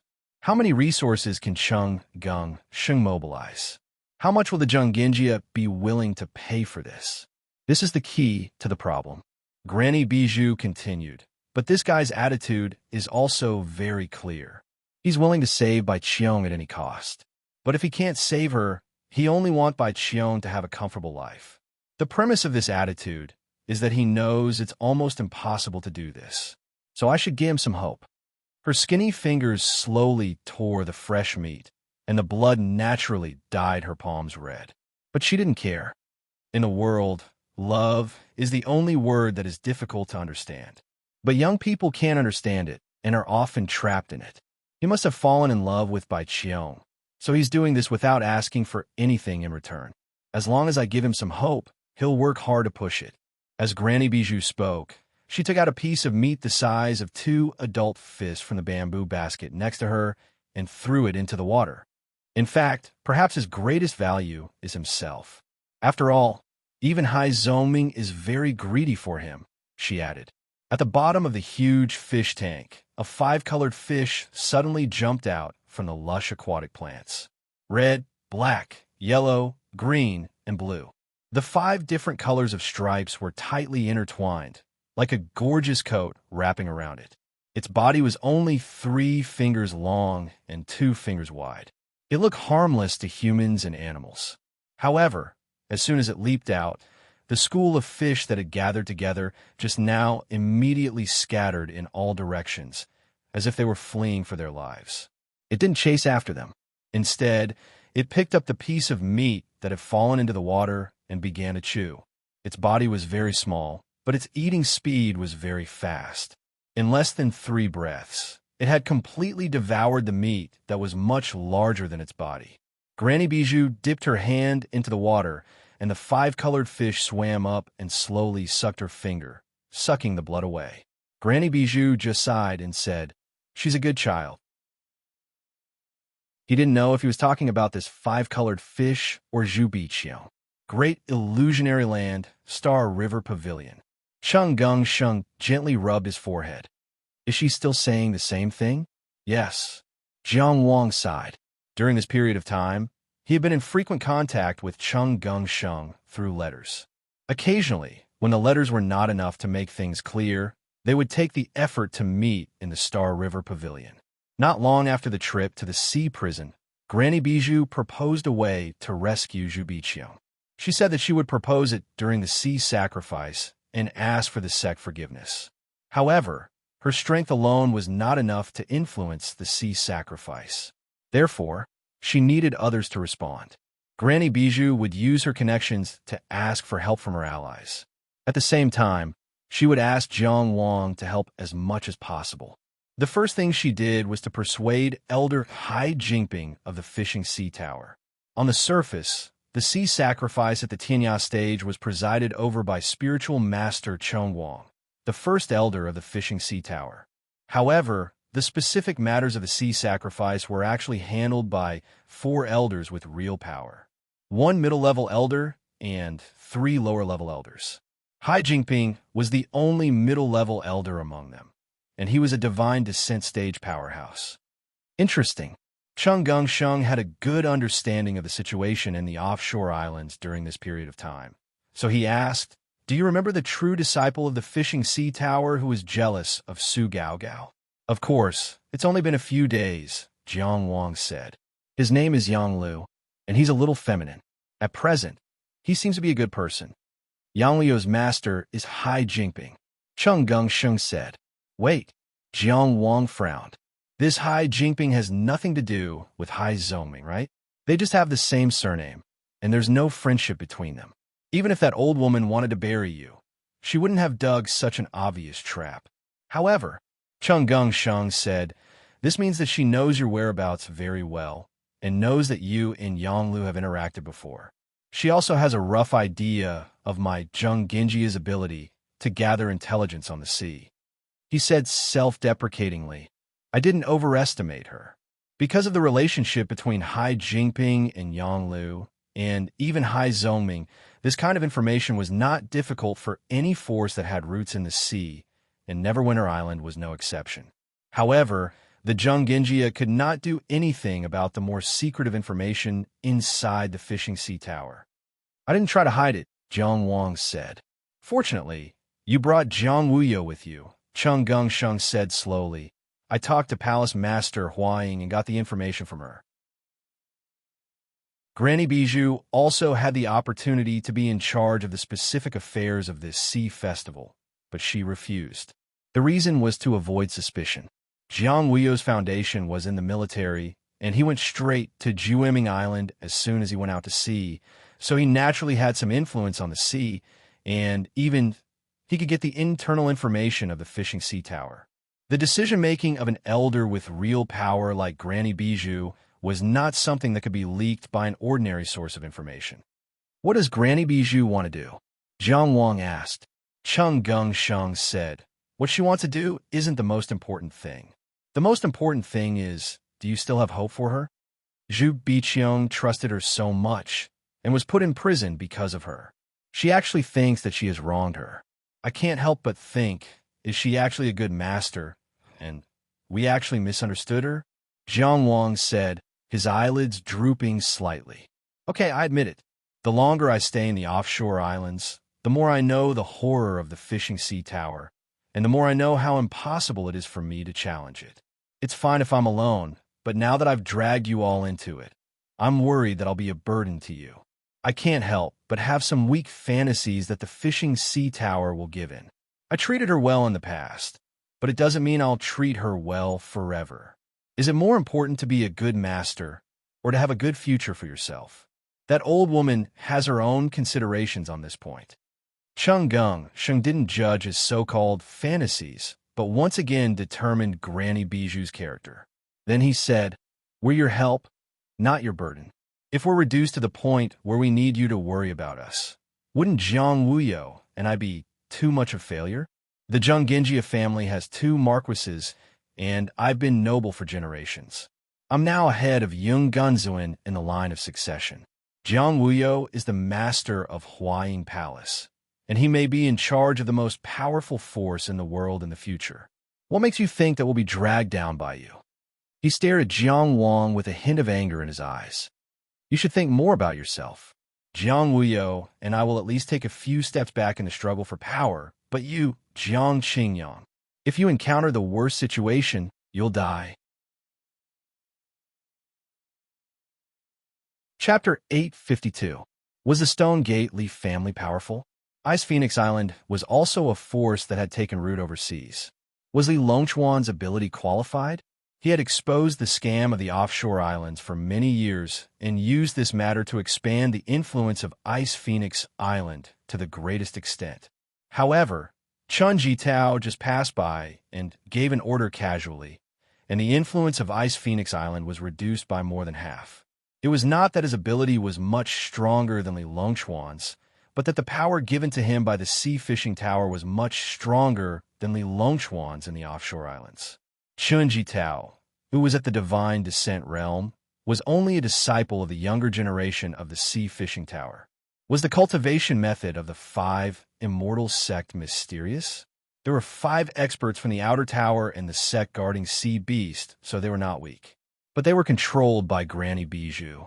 And Granny Bijou was only one of the 24 elders with real power in the sea fishing tower, a lower elder. The reason why she could control the 5 immortal sect was not because of her own strength, but because of her identity as an elder with real power in the sea fishing tower. No matter how attentive and serious Jiang Wang was, how much could he see on his way here? It was just the tip of the iceberg. But it was just the tip of the iceberg, and it was already so huge. It was true that he was determined to save Zhu Biqiang, and this determination was unstoppable. But it was normal to be worried, nervous, and afraid of being a burden to his friends. No matter how firm Jiang Wang's Dao heart was, he could not be completely immune to this. But in Cheng Gongsheng's opinion, this was unforgivable, because he knew how difficult this was. He knew the dangers of this matter earlier than Jiang Wang. In his opinion, Jiang Wang was determined but not aware. If you still think about these messy things, don't save Zhu Biqiang. Cheng Gengsheng almost squeezed into Jiang Wang's eyes. He rarely spoke to Jiang Wang so seriously. I'm not joking with you, Jiang Wang. I'm seriously reminding you. Jiang Wang was silent for a long time. Okay, I got it, he said in the same serious tone. I have the resolve to work hard only to be met with failure. From now on, I also have the resolve to drag you down and let you and Zhang Wuyo's forces on the sea be completely wiped out. Cheng Gengsheng looked at him quietly for a while to make sure that his determination was not the least bit superficial. Then he stretched out his big fat hand and shook hands with him. Congratulations, Jiang Wang. Now I can say that your friend can be saved. After accepting the criticism humbly, Jiang Wang asked even more humbly, what should I do now? Without a doubt, compared to his own ideas, he trusted Cheng Gengsheng's wisdom more. Do as that old woman says, but don't do everything she says. Cheng Gengsheng said with certainty, let's go and make friends with Yanglu first. Then we'll find a way to connect with Shanghai Jinping. That's not a problem. In addition, Jiang Wang said, I have my own channels and I can get some information from the Tian family. Or maybe they can be of help to this matter. Cheng Gengsheng looked at him deeply. It seems that your trip to the Seven Stars Valley is more fulfilling than I thought. However, he did not delve into what Jiang Wang's so-called channels were, even though if he asked, Jiang Wang would definitely tell him. He, who grew up in a cold environment, cherished his friendship with Jiang Wang very much. This was reflected in many aspects. In the end, he just said, let me know if there's valuable information. You should be able to judge what information is valuable. Of course, Jiang Wang said. The two ended the communication and left the Xinghe pavilion. As for rescuing Zhu Biqiang, they were still not confident, but they seemed to be more determined. The great illusionary land was really useful. If they did not consider the power behind the great illusionary land and the confidentiality of the information, just from the perspective of communication, it was already better than any secret skill or relic that Jiang Wang knew. For example, after leaving the great illusionary land, what Jiang Wang was doing now. He gathered water vapor and covered the copper basin in the room with clear water. Then he cast a seal and drew a horizontal line in the water with his index finger. This secret skill from the Tian family of days was called Mirror Heart Lake. As the name suggested, it reflected the heart lake of the subject into the water. The information that the caster sent in the water would also be imprinted in the heart lake of the subject. Within 100 miles, this feeling would not disappear. Tian Chong did not provide a way to contact further away, perhaps because he was unwilling.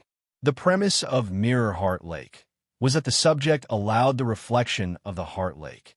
The subject of the secret skill was naturally Tian He, who was appointed by Tian Chong to communicate with Jiang Wang. Because Tian Chong had a heavy responsibility, he could not disappear frequently. Otherwise, it would arouse Tian Onping's suspicion. Of course, Jiang Wang was not sure if this was true or not. It was just Tian Chang's one-sided statement.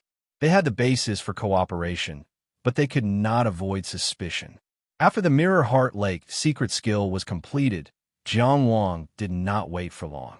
Perhaps it was because the Tian family had always been on the Isle of Wight. This time, Jiang Wang sat at the table and made himself a pot of tea. After only 2 sips of tea, a middle-aged man with a wooden expression pushed open the door and walked in, closing the door behind him naturally.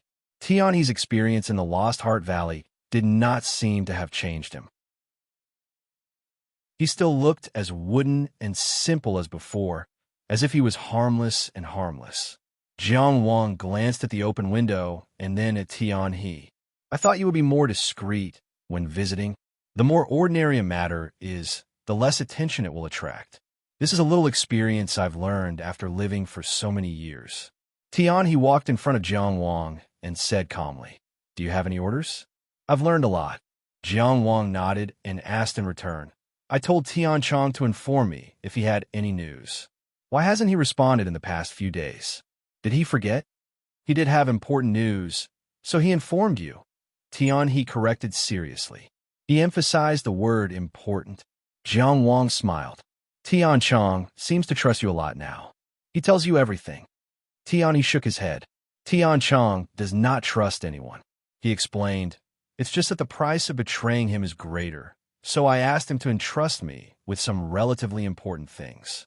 As for why the price of betraying Tian Chong was greater, there was no need to explain to Jiang Wang, because Jiang Wang was fully aware of the inside story. Since we're talking about trust, do you think Tian Onping trusts Tian Chong? Why would he trust Tian Chong? Jiang Wang asked. Tian Chong has already told me his thoughts, but I want to hear your opinion. Tian Chong and Tian He, from appearance to personality to behavior, were two completely different people. But in a sense, they were the same kind of people. Tian Onping does not need Tian Chang's loyalty. He only needs Tian Chong to be obedient. And before he has the ability to kill Tian Onping, Tian Chong will always be Tian Onping's most loyal lackey. Tian, he said, in order to prove this point, Tian Chong killed Tian Huanzhong's only grandson. Of course, his hands and feet were clean. Other than Tian Onping and me, no one else knows. Jiang Wang had an impression of the name Tian Huanzhong. He was the elder of the Tian family who guarded the Seven Stars Valley last time. Tian Chong would not tell Jiang Wang this news himself. He only needed to show a certain value so that Jiang Wang would not overturn the chessboard. Anything more would be a waste. Tian he did not have to say it, but he still took the initiative to say it. He was also using his own way to show his value to Jiang Wang. Chapter 853. Jiang Wang thought that the Tian family of days was really a place where lunatics came from. From Tian Chong and Tian he could piece together a crazy and cruel side profile of Tian Onping. The legendary Tianjiao and lunatic gradually formed a more concrete image in the words and feelings of others. This made Jiang Wang even more curious about Tian Onping's layout in the offshore islands. This crazy Tianjiao cooperated with Qing, Shi, and had a layout overseas. What exactly did he want to do? But he knew that with Tian Onping's methods, no one would be able to get the answer. He could only search and unearth it himself. And the result of unearthing the answer might not be good. Tian Onping didn't care whether or not he was a fourth-rank green card holder in the Kingdom of Qi, or whether or not he had a noble title. Does the Tian family have a deep understanding of the offshore islands? Jiang Wang asked. It depends on what aspect, Tian said. Not bad. Jiang Wang nodded with satisfaction. It seems that following Tian Chong has also given you a higher status. Tian, he said. It's more vague than you think. It seemed that he was very dissatisfied with the current situation and didn't want to always rely on Tian Chong. But about this, it could also be that he deliberately showed it. Jiang Wang didn't want to guess back and forth with such a shrewd person. He didn't have much energy to distract himself, so he directly asked for his own request. Do you know Granny Bijou? She's a practical elder of the Fishing Sea Tower. Among the 12 practical elders, she's ranked between 8th and 10th. Tian, he said directly. Obviously, he did have a lot of information about the Tian family in the offshore islands and had carefully digested it. She supports the Five Immortals sect and belongs to the 4th elder of the Fishing Sea Tower, Gu Huaixin. The 24 elders with real power in the Fishing Sea Tower were usually divided into 4 upper elders, 8 middle elders, and 12 lower elders. But as the elders of the Fishing Sea Tower, they definitely didn't call them that internally. Instead, they were called Tranquil Sea Elder, Sect Guarding Elder, and Practical Elder. From this title, it could be seen that in the value system of the Fishing Sea Tower, Tranquil Sea was the first priority. Next was the legacy of the sect, and last was the actual practice of the sect, at least on the surface. Jiang Wang knew all the information that Tian he told him, but it was all through Jiang Wuyo's intelligence. From this, it could be seen that the Tian family's understanding of the Fishing Sea Tower surpassed that of the Zhonggenjia. This was because they had invested more time and effort into the sea than the Zhonggenjia. The 4 Tranquil Sea Elders of the Fishing Ocean Tower were all at the insightful truth realm. Granny Bijou had the backing of the enlightened master, Gu Huaixin. No wonder she was so confident. What about Hai Zoming? Jiang Wang asked. It's the dead elder of the Fishing Sea Tower. Originally, he was ranked between 10th and 12th among the practical elders. Tian, he continued without hesitation. He should be under the second Elder Qin Zhen's faction. It was different from Elder Jing Hai's strict order. There was no specific ranking between the guardian elders and the actual elders. Basically, they were in charge of their own matters. At least in name, there was no distinction between the ranks of the guardian elders and the actual elders. The ranking that Tian he mentioned was only a judgment made by the Tian family based on the combined strength and influence of various parties. It was not very accurate. Therefore, there was a slight fluctuation in the ranking. Only Elder Jing Hai had a clear ranking. The ranking determined how much power they had in the sect. When the accident happened, it also determined the order in which they would take over the sect. Of course, all the elders had to obey the leadership of the Fishing Sea Tower's master. Only the Fishing Sea Tower's master had the highest authority in this vast offshore archipelago. Jiang Wang said, "Why don't you tell me more about Hai Jingping? He's the guardian elder of the Fishing Sea Tower. Among the 8 guardian elders, he's ranked in the top 3. He's low-key, but he's a powerful character. Which faction is he from?" Tian he shook his head. "I'm not sure. At Hai Jingping's position, he doesn't need to rely on anyone. Only those closest to him know who he's working with and who he doesn't get along with. It's very difficult for us outsiders to know." Tian Chong had made a living on the sea a long time ago, but Tian he had only gone out to sea this time as Tian Chang's trusted aide. Even with Tian Chang's help, even if the Tian family's intelligence was completely open to him, his understanding of this information was too deep. It was enough to see how much effort he had put in. As long as he was willing, this steadfast attitude was enough to make him stand out anywhere and at any time. Jiang Wang found it hard to understand why he had to be so low-key and restrained, enduring and growing. Was it because the Tian family didn't have a chance to stand out? How is that possible? Suppressing geniuses was something that only a small family like the Maplewood City's Fong family would do. Because they were short on resources, if they gave one, they would have to give another. Sometimes, it didn't have a choice.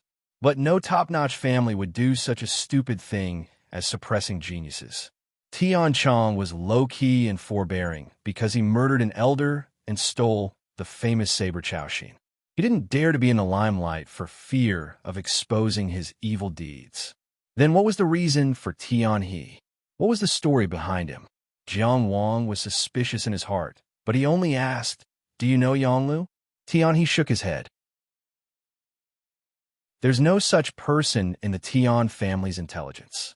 "Let me check," Jiang Wang said straightforwardly. "No problem. But if you want to do something against this person, you'll easily expose your relationship with Tian Chong. It's not worth it for you. Tian Chang's value is more than that." Tian he reminded him very considerately. Jiang Wang only said, "Just do it." "Okay."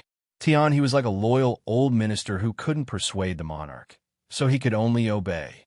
"I'll give you news soon." Just like when he came, he opened the door and left. If loyalty wasn't considered, this was a very useful subordinate. Jiang Wang only wanted to follow Grandma Bijou's instructions and build a good relationship with Yonglu. From there, he could connect with Hai Jingping and try to get Hai Jingping to help release Zhu Biqiong. He wouldn't do anything to Yonglu, but he refused to explain to Tian He. Because people like Tian He were very scary. The more they knew, the scarier they were. Jiang Wang was only able to suppress him now because he had coincidentally found out his secret. In fact, it was the same for Tian Chong. Relatively speaking, he was more willing to deal with people like Yonglu. Although he didn't like Yongliu's makeup, he didn't know much about Yonglu. But a person who could still be blinded by emotions was easier to deal with than Tian He, who was unfathomable. The current situation was that he had the 7 inches of the 2 poisonous snakes in his hands. He could strangle them at any time. This was what he relied on to control these 2 people. But he didn't want to kill these 2 poisonous snakes directly. Instead, he wanted to use them to do things. Correspondingly, he had to bear the risk of being bitten by them at any time. Therefore, when facing Tian Chong and Tian He, One thing that Jiang Wang always had to do was to protect his vital parts. He didn't test human nature, especially Tian Chong and Tian He's human nature. Chapter 854. Yang Lu had already returned to the island of Hawaii, but it shouldn't be because the sea sacrifice was approaching. Since he returned to the island of Hawaii, he drank every day and didn't participate in any chores. Jiang Wang could easily deduce that Yang Lu had already been eliminated in the process of chasing Zhao Wuyan. According to the information given by Tian He, Yang Lu liked beautiful clothes and wine and was keen on dressing himself up. In terms of cultivation, he could be considered the most outstanding one among Hai Jinping's disciples, and he had a good relationship with Hai Jinping. Grandma Bijou asked Jiang Wang to find a way to get in touch with Hai Jinping, which wasn't without reason, if Jiang Wang did get along well with Yang Lu on the small crescent island. In fact, because of Su Xiangqian, it would be strange if Yang Lu was nice to Jiang Wang. However, Jiang Wang was prepared to be snubbed. If he could really save Zhu Biqiong, a little grievance was nothing. On the Crescent Island, the place most frequented by experienced drinkers should be the Green Turtle Reef, named after a huge bluestone shaped like a turtle. And Qingping Lu was the best restaurant on the Green Turtle Reef. Before coming to Qingping Lu, Jiang Wang used 300 Dao Yuan stones to buy a jar of bitterness of the end of the world. This wine was not ordinary. It was said that it was the favorite wine of the Fishing Sea Restaurant's founder, the Fishing Dragon guest, and only 10 jars were produced every year. Jiang Wang had to ask Grandma Bijou to buy it. He could have used other channels, but this request was to report the progress to Grandma Bijou. Bringing your own wine to a restaurant was usually not welcomed, but as long as you paid enough money, it was not a problem. Holding the jar in his left hand, Jiang Wang barged into the private room booked by Yang Lu. At that time, he was drinking alone by the window, looking lonely. Suddenly hearing the noise, he frowned and was about to flare up. Seeing that it was Jiang Wang, his anger was suppressed, but his tone was still bad. Taking without asking is stealing, entering without invitation is a thief. Do you know that? When Jiang Wang heard this, he knew that Su Xiangqian took his anger out on him.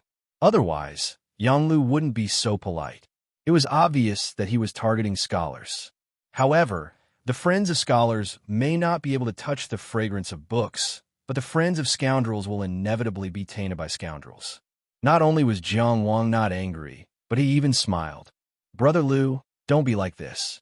I came here to visit. First, I didn't steal. Second, I didn't rob. How can I be a thief?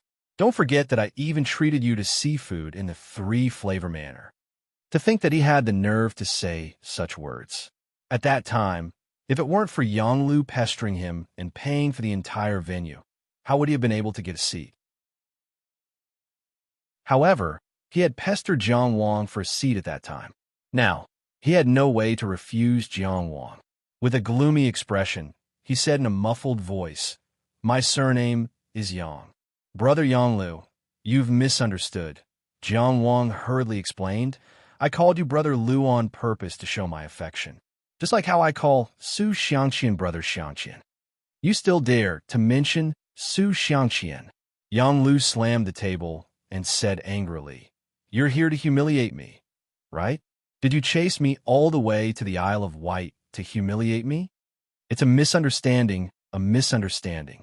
Jiang Wang walked a few steps to the table and said sincerely, Brother Yang Lu, I left Small Crescent Island a little early.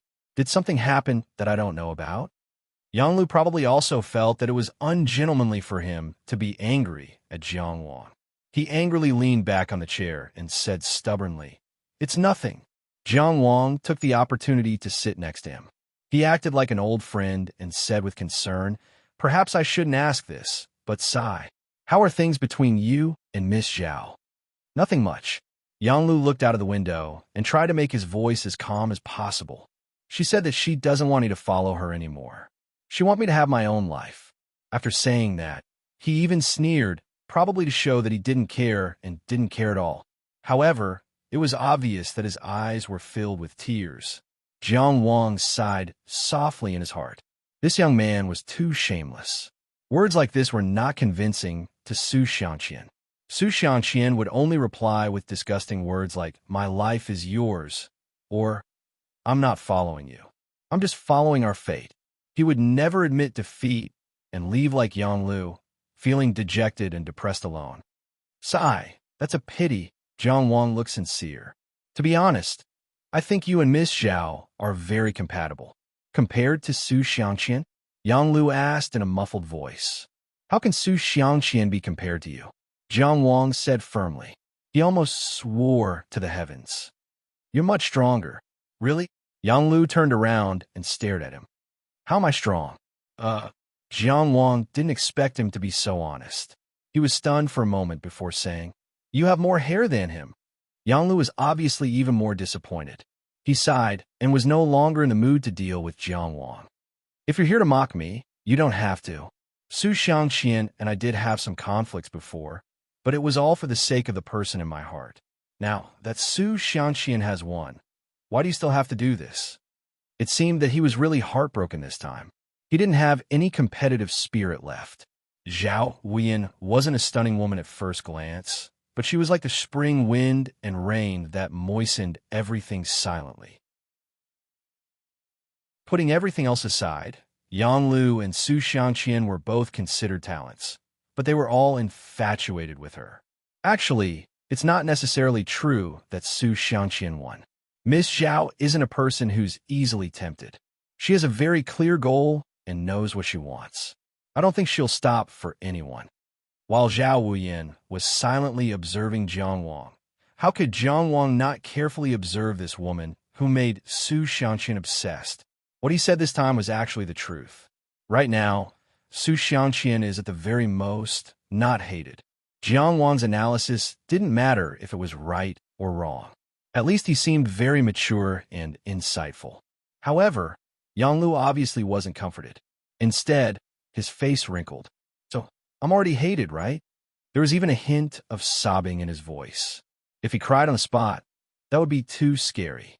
Jiang Wang hurriedly moved the jar of bitterness of the end of the world over and opened the mud with a palm. The faint, bitter smell of alcohol lingered at the tip of his nose, lingering without stopping. "Come, Brother Yang, there's no need to talk about the past. Let's try this good wine. As the saying goes, 1,000 worries can be solved by drinking." The clear wine filled 2 porcelain bowls. At this moment, Jiang Wang looked heroic and cordial. Yang Lu didn't want to be seen as a joke. He immediately wiped away his worries and drank 3 bowls with Jiang Wang. The taste of bitterness of the end of the world. In the faint bitterness, there was a lingering sadness. For some reason, the wine drilled straight into the bottom of his heart. The more he smelled it, the more bitter he felt, but the more he wanted to taste it. Jiang Wang suddenly understood why this wine was called bitterness of the end of the world. It was really hard to wander around, hard to be alone in the world. This wine itself had emotions.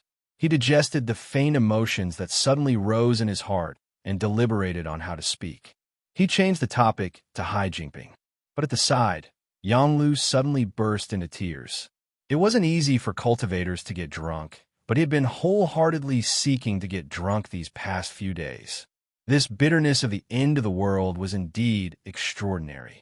His young heart was bewitched by emotions. His heart was full of grievances, and his heart's defenses collapsed in an instant. "I really like her. I like her. I'm willing to do anything for her. Why is she so cold to me? I've never liked someone so much before. For her. I don't know who I told, but they all laughed at me. They all secretly laughed at me. Is this worth laughing at? Isn't this very embarrassing? Myself. I also feel, Brother Jiang, brother Jiang, have you ever liked someone? The taste of liking someone is just like the taste of this wine. It's so bitter. Brother Jiang, I'm here. He pounded his chest, pounding it loudly. It's so uncomfortable. A transcendent cultivator breaking down and crying because of emotional setbacks. This scene seemed very absurd, but Jiang Wang didn't find it absurd. One wouldn't feel bitter without experiencing it, and one would only marvel at it while watching the fire from the other side of the river. A small setback that might not be worth mentioning in the eyes of others might very well be the end of the world for those who experienced it personally. This had nothing to do with how powerful that person was. It only depended on the emotions invested. Some people's feelings were superficial, while some people would really fall in love. No matter how powerful a transcendent cultivator was, they were still people in essence. They were living people who could love, hate, cry, and laugh. There's something I forgot to mention. Jiang Wang's character has risen by 4 stars. Qi Jian made an exclusive gift for him, Sauvignon Blanc. Thank you for your love and care for Xiao Wang. Heart sign. Chapter 855. Understanding Willow's emotions didn't stop Jiang Wang from taking the opportunity to get closer to him. While Willow was drunk, they discussed matters related to introducing him to Hai Jingping. The next day, Jiang Wang, accompanied by Willow, entered Hai Jingping's residence and left 2 hours later. After that, he went to visit Hai Jingping twice alone. Both times, he bought a new storage box in advance. Of course, his actions were concealed by the increasing clamor of the Isle of Wight, so not many people paid attention to him. This was because the annual Sea Festival of the nearby islands had already begun. The famous World's Edge stage was located at the center of the curved back of the Crescent Moon Island. It was the most protruding part of the island, closest to the bewildering world. This was naturally the main site of the Sea Festival and the highest point of the Crescent Moon Island. Crescent Moon Island, Isle of Wight. No matter what it was called, it was undoubtedly the core island of the nearby islands. Its status was close to that of a nation's capital. Thus, the World's Edge stage was equivalent to the Imperial Ancestral Temple. The entire World's Edge stage was an enormous stone platform, at least 10,000 feet in circumference.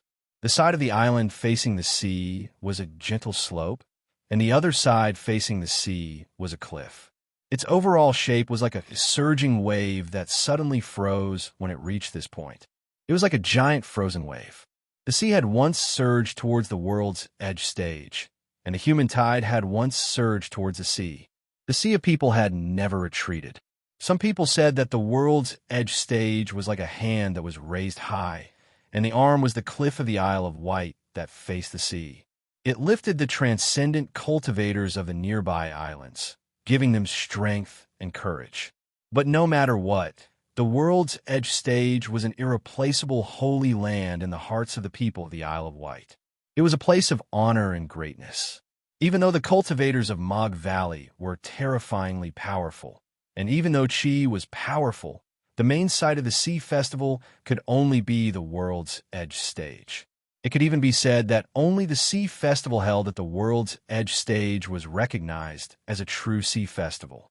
Only then was it believed to be a place to comfort the souls of those who had died in battle.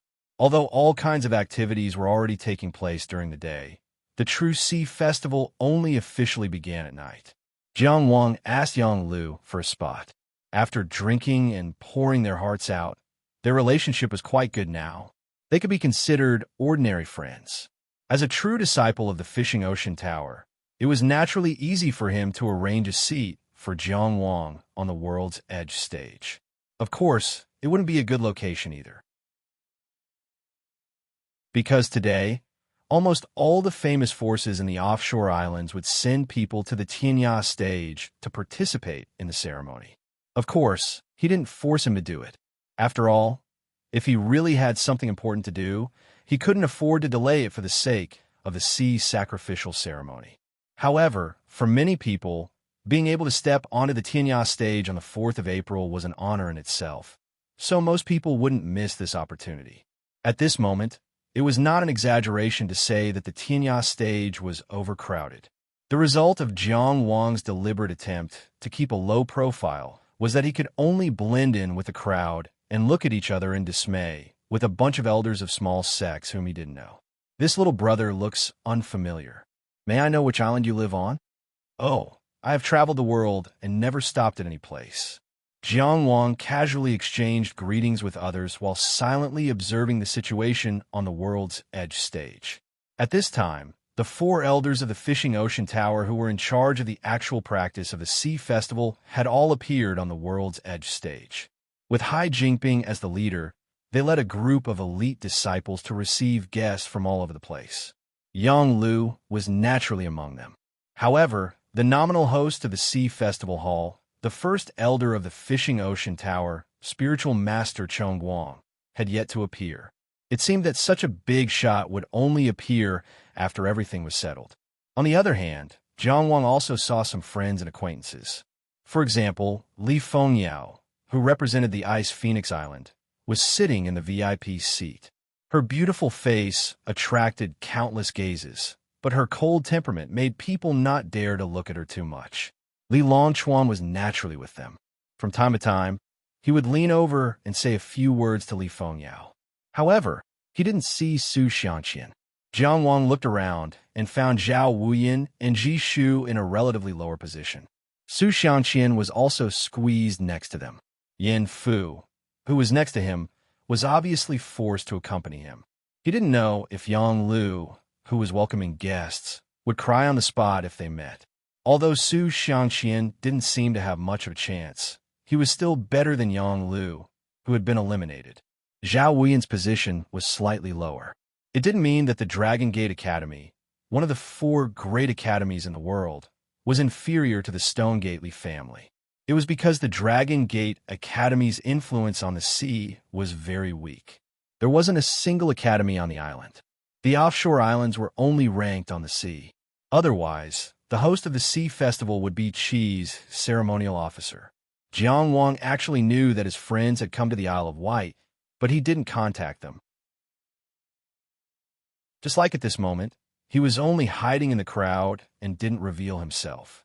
He had his own plans and preparations, and he also had the corresponding awareness, but he didn't want to drag more people down with him. Another example was Chongxian Xian, who represented the Neverwinter Island to attend the ceremony. Probably because of his own strength, his position was similar to Zhao Wuyin's. Besides, he also saw Tian Chong. As the person in charge of the offshore islands of the Tian family of the Great Swamp, he sat in a position closer to Li Fengyao's. This was the embodiment of the Tian family's power on the sea. The sky was getting darker, and the noise was getting louder. The Sea Festival of the offshore islands was as important as the Spring Festival on the mainland. On the entire Crescent Moon Island, every household hung up lanterns today. The original meaning of this custom was to illuminate the way home for the heroic spirits, so that the souls of the human cultivators who were trapped in the bewildering world could find their way home.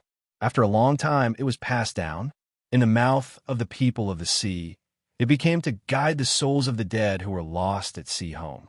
The news of the sea race and the bewildering world was slightly covered up, but it became more widespread. Looking back from the Tianya stage, one could see thousands of lanterns on the Isle of Wight. The Crescent Moon Island was as bright as the moon, illuminating the blue sea. Someone said, "The moon in the sky is in the night sky. The moon in the water is in the blue sea, and the moon in the human world is in the Isle of Wight." Only now did Jiang Wang truly feel it. The so-called moon in the human world was not a crescent-shaped island. Instead, it was the countless people who lived on this island and fought for it. When all the lanterns lit by everyone gathered together, it was a moon in the human world. This moon could illuminate people's hearts, calm storms, drive away the long night, and comfort the souls of the dead. It was almost time. It was as if a person flew down from the bright moon in the sky. His large sleeves fluttered like a cage of clear light. He was like another light source in the night sky, besides the bright moon. He was like a star that fell into the human world. With one step, he appeared in the sky. With another step, he landed on the Tianya stage. Immediately, a disciple of the Fishing Ocean Tower announced, "Reverend Cheng Guang has arrived." He was Elder Jinghai, who ranked first in the Fishing Ocean Tower. His status was only below that of the Tower Master. He stood in front of the main seat, facing the crowd and the vast sea outside the Tianya stage. He was 8 feet tall, and his figure was tall and straight. His face was always covered by a layer of light, which could not be seen clearly. However, there was no doubt that he was extremely majestic. Everyone on the Tianya stage stood up to show respect. He opened his hands, pressed them down, and sighed. The moon is still as bright as yesterday. Time has flown. Unknowingly, it's the 4th of April again.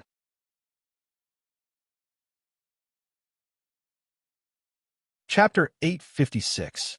Of all the things in the world, only the sun and moon traverse the river of time. Jinren Chongguang's words were filled with emotions. However, the crowd could feel the might and antiquity of the fishing ocean tower. After all, it was the 4th of April, and they were still at the Tianya stage and the fishing ocean tower. Over the long period of time, many dazzling stars had fallen, and many powerful sects had been destroyed. The fishing ocean tower was still there. It would continue to exist. At this moment, another announcement was made. Yanggu's Xianwei flag has arrived. There were 3 flags under Yanggu: Xianwei, Xianwu, and Zhanrong. The Xianwei flag general, Yang Feng, was the leader of the 3 flags and the only Jinren among them. No matter how one looked at it, he was comparable to Jinren Chongguang. An armored general came from the sea. Step by step, he stepped on an invisible staircase and stepped onto the Tianya stage. He wore a full set of golden armor, and only his helmet was held by a guard behind him. He was tall, close to 9 feet, and even more muscular than Jinren Chongguang. His long hair was tied up neatly, and his face was broad and upright. His eyes were deep, and his nose was high. He fit the image of a hero that often appeared in dramas. As soon as he appeared, he attracted everyone's attention. The side of the Tianya stage that faced the bewildering world was empty, and the guests were seated on both sides. The innermost position on the island was naturally the main seat. It felt like the fishing ocean tower was leading the heroes of the sea to face the sea race together. Compared to the packed seats on both sides, the main seat was quite empty. There were only 3 large chairs placed in a triangular formation. Jinren Chongguang stood beside the chair in the middle and did not sit down. That was the seat of the head of the fishing ocean tower. Even if he came, the seat would be reserved for him. The other 2 chairs were obviously reserved for 2 factions, Jueming Island and Yanggu. In the entire offshore islands, only these 2 factions could be compared to the fishing ocean tower. Yang Feng walked over without hesitation and nodded at Jinren Chongguang as a form of greeting. He lifted his armor and sat down on the chair on the left. The helmeted guard stood behind him, as silent as a rock. As if they had discussed this beforehand, another announcement was made as soon as Yang Feng sat down. Jueming Island Jinren Qi has arrived. Qi Xiao. He had been the guardian general of Juming Island for the past 10 years. He came from the Qi family, one of the top families in Qi, and was in charge of the Xia Corps of the 9 soldiers. Tian Chong sat still, but his heart trembled. This sea sacrifice ceremony was indeed different from the past. Mog Valley and Juming Island had both sent enlightened masters to participate. Something major was bound to happen. It was no wonder that all sorts of evil characters were making their moves. He casually glanced at Jiang Wang in the crowd, but did not stop. Jiang Wang had killed Hai Zoming. Out of consideration for their reputation, Fishing Sea Tower had kept this matter secret. However, it was not a secret to those who were well informed about the nearby islands in Qi. After all, Fishing Ocean Tower had a dispute with Qi over this matter. The core members of the Fishing Sea Tower and the upper echelons of Qi knew about this. With the power of the Tian clan, it was not difficult to detect. Jiang Wang had asked him to help investigate Yang Lu, and then his contact with Yang Lu and Hai Jingping was what puzzled him. What did Jiang Wang want to do by coming to the sea? Just like how Jiang Wang was curious about Tian Amping's plan for Tian Chong, Jiang Wang's move was already enough to move people. Perhaps many people were disdainful of Jiang Wang, the so-called Tianjiao, who lacked a solid foundation, but Tian Chong, who had personally fought with him, would not underestimate him. The people on the field all had different thoughts. However, people like Qi Xiao did not need to care about other people's thoughts. Following the announcement, 2 figures flew over from afar. They arrived at the Tianya stage in a flash. They were 2 women. The woman on the left was only wearing a neat martial outfit. Other than a simple jade ring that tied up her hair, she had no other accessories. However, why would she need any accessories? Standing there, she was the scenery. With a sweep of her eyes, she could see the wind and clouds. There was an indescribable valiance and heroism, an indescribable heroism. Other than Huaying Palace Master Jiang Wuyo, who else could it be? The woman on the right did not have an outstanding appearance and was not tall enough. At least, she was not as tall as Jiang Wuyo. However, when she walked over slowly, the entire Tianya stage was filled with people saluting her.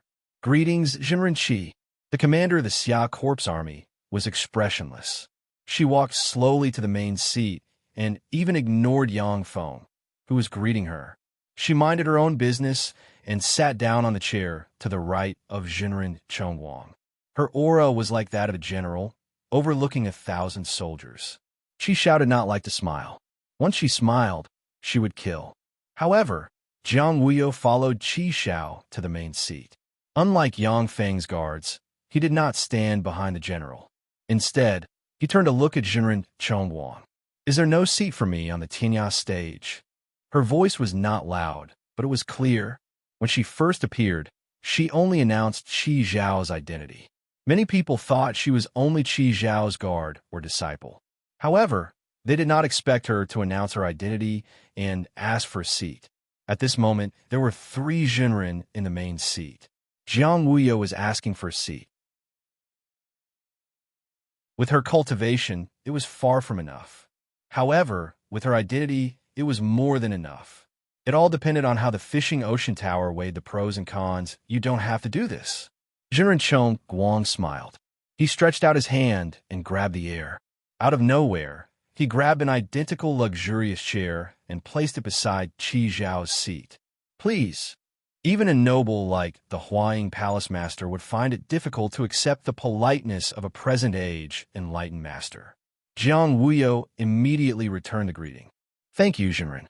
After she finished speaking, she sat down gracefully. This was the first step of building momentum.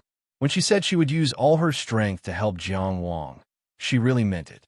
The result of the implementation was more perfect than expected. At this moment, she was sitting beside Jinren Chongwang. This meant that she had the right to speak to Jinren Chongwang as an equal during the sea sacrificial ceremony. This right was because of her noble identity as the Huaying Palace Master. However, it was more because of Qi Xiao. Qi Xiao coming with her was a form of support. What kind of person was Qi Xiao? She was a legendary general from the Donglai Qi family. When she was young, she was determined to be the head of the family. She fought with her brother, Qi Wen, who was also from Tianjiao. It was hard to tell who was better in all aspects. However, in the end, old Mr. Qi chose to pass the position to his son. He also used a huge opportunity to help Qi Wen reach God's arrival in advance. This allowed Qi Wen to sit firmly on the throne. Qi Xiao thought that her father was biased toward her son. In a fit of anger, she broke off relations with the family. 3 years later, she also reached God's arrival. She cut off all relations with the Qi family and started from scratch in the army. She led every battle and won every battle. She walked further and further, climbing higher and higher. In the end, she relied on herself to reach true enlightenment, completely suppressing her brother, who inherited the position. The position of the Xia Corpse Army commander was not given to her by the Qi family. She personally snatched it from Qi Wen's hands. For such a strong person, a military Jinren, to be able to accompany Jiang Wuyo here far exceeded the expectations of Cheng Gongsheng and Jiang Wang.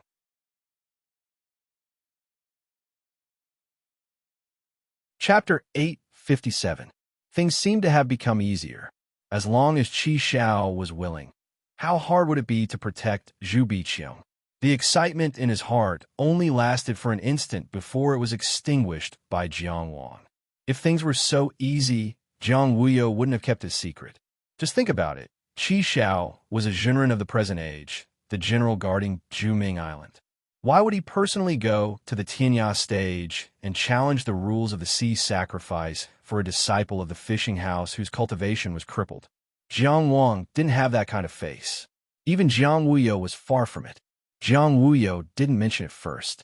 The only explanation was that she wasn't sure if Qi Xiao would come. They had discussed it before. She wanted to go to Juming Island to make some moves and let the generals close to her represent Juming Island in this sea sacrifice ceremony. They could speak up for Zhu Biqiong at the crucial moment. As for the commander of the Xia Corps Army, Qi Xiao, this was not part of their plan at all. Jiang Wuyo didn't see Jiang Wang in the crowd, so she couldn't contact him in private. But she sat on the main seat next to the perfected person calmly. No matter how unexpected it was, things were still developing in a good direction. Jiang Wang quickly made a deduction in his heart. Qi Xiao, for some reason, decided to personally go to Tianya stage. That reason was probably the same as Yang Feng in Mog Valley. Right now, probably only people at their level would know. And Jiang Wuyo took the opportunity to travel with Qi Xiao, using her identity as the Huaying Palace head. Without a doubt, this was a successful attempt to take advantage of the situation, no matter what the people on Tianya stage were thinking. On the main seat, Venerable Chongguang looked forward. His voice was calm, but it clearly entered everyone's ears since Generals Yang and Qi have arrived and the moon is high in the sky. Then the sea sacrifice ceremony officially begins. A tall and skinny old man walked to the main seat and shouted, "Start the music!" This person was the sect-protecting Elder Hai Jingping that Jiang Wang knew. He was one of the 4 elders in charge of this sea sacrifice ceremony. Dong, dong, dong, dong, dong, dong. The heavy war drums thundered along with his summons. Then came the bleak sound of a horn that echoed in the night sky. One voice after another resounded throughout the entire Crescent Moon Island. After 9 consecutive blasts. On the world's edge stage, on the entire Crescent Moon Island, countless people opened their mouths and sang. Thousands of tiny voices came from all directions and gathered together, becoming grand, boundless, and shocking. The song went on. Vast clouds cover, vast and boundless return. I am willing to carry the long tassel and fight the angry sea today. What do I have to fear if my armor is broken? Why would I cherish my life? I have an iron body, dismantling the war drums one by one. I have a chest full of hot blood, splashing it across the vast sky. How delightful! The mother lost my clothes, the child lost my bosom. Where did the soul go? Jade-shattering spiritual altar. This song was called Return of the Soul. It was to call for the return of the heroic spirit, but it was sung from the perspective of a warrior. Warriors bravely fought against the raging sea, unafraid of sacrifice. He wanted to tear apart iron bones, shed blood, and throw his entire life into the sea. But did he really not have any attachment? His mother had lost her child. She wanted to sew clothes for her child again, but she didn't know who to give them to. His child had lost his father. He wanted his father's embrace, but he would never be able to get it again. But even so, there was no need to ask where my soul went. I died here, completely awake, completely free, as noble and pure as jade, dying in the sea. The pain of a person and a family was to avoid the grief of thousands of families. What the ordinary citizens heard was that the head of the family was fighting against the unpredictable sea to make a living. In this song, transcendent being cultivators saw generations of transcendent being experts fighting in the sea and dying in the sea. With their backs to the human race, they faced the sea, regardless of gender, age, cultivation, or identity. Jiang Wang saw that everyone around him was singing this song. Some were excited, and some had tears streaming down their faces. Among the singing crowd, he couldn't help but be infected by a kind of power. They also opened their throats and sang along with the tune. He had never heard this song before, nor had he ever sung this song. However, it naturally flowed into it. There was a vast power that existed in the bottom of everyone's hearts. It was a recognition of the identity of the human race. It was a great expectation for the common fate of the human race. At the end of the song, tears almost filled his eyes. For thousands of years, generation after generation of transcendent being cultivators had fought in the sea, and fought for the safety and survival of the human race. Compared to this, those personal grudges, honor, and disgrace, those flies fighting for power and profit, all seemed so insignificant. The Tianya stage was silent for a moment. It seemed that all the transcendent being cultivators present had fallen into a temporary state of emotion. The Fishing Sea Tower's guardian elder, Hai Jingping, spoke again. The sea sacrificial ceremony is a grand occasion for the sea people. Once a year, the sea will be calm. He was talking about the tradition of the sea sacrificial ceremony. Ordinary sea people might not know. They only knew that on the day of the sea sacrificial ceremony, the sea was usually calm. But the transcendent being cultivators present more or less knew a little. Every year on the day of the sea sacrificial ceremony, the experts of the human race would clean up the sea. In order to welcome the return of the heroic spirits, on this day, in the bewildering world, no member of the sea race was allowed to appear within 44 miles of the human race's border. No matter what kind of sea race they were, no matter how strong they were, as long as they were within 44 miles of the human race's border on this day, they would be crazily hunted down. This rule was called Calm the Sea in Calm. Of course, the sea race would not agree with any decision of a human race. But as blood flowed year after year, they had already recognized this tradition. Although they had never officially recognized it, on the 4th of April every year, the sea race would be unusually calm. This day was also a rare day of peace in the bewildering world that had been fighting for years. But all the transcendent cultivators should know that the sea was not originally calm like this. Hai Jingping stood in front of the main seat, facing the guests. He said loudly, "In order to welcome the return of the heroic spirits, we must first clean up the mess. The heroic spirits' journey across the sea must be sacrificed with the lives of traitors." Jiang Wang's heart skipped a beat. He knew that the important moment had come. He could only wait with bated breath. Hai Jingping continued, "In this sea sacrifice, 45 people who have committed unpardonable crimes can be used as blood sacrifices." His gaze became sharp as he swept his gaze left and right, as if warning those treacherous villains with evil hearts. He said, "Today's peaceful days were won by countless martyrs who fought for it with their blood. These people are ungrateful, disrespectful, disloyal, and unfit to be human. They should be punished to appease the heroic spirits." He waved his hand. "Pass on the sacrificial items." Dong dong, dong dong. The war drums sounded again. In the middle of the Tianya stage, a stone slab slowly slid open, revealing a square hole and a long stone staircase below the hole. Duh, duh, duh, duh. The sound of people walking up the stairs could be heard. Tall soldiers wearing black armor formed groups of two, carrying shackled prisoners. Step by step, they walked up the stone staircase to the Tianya stage. Author's note: I won't pretend anymore. This return of the soul tribute was not written casually. I pondered for a long time.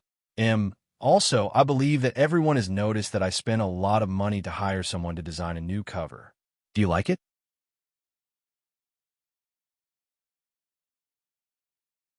Chapter 858.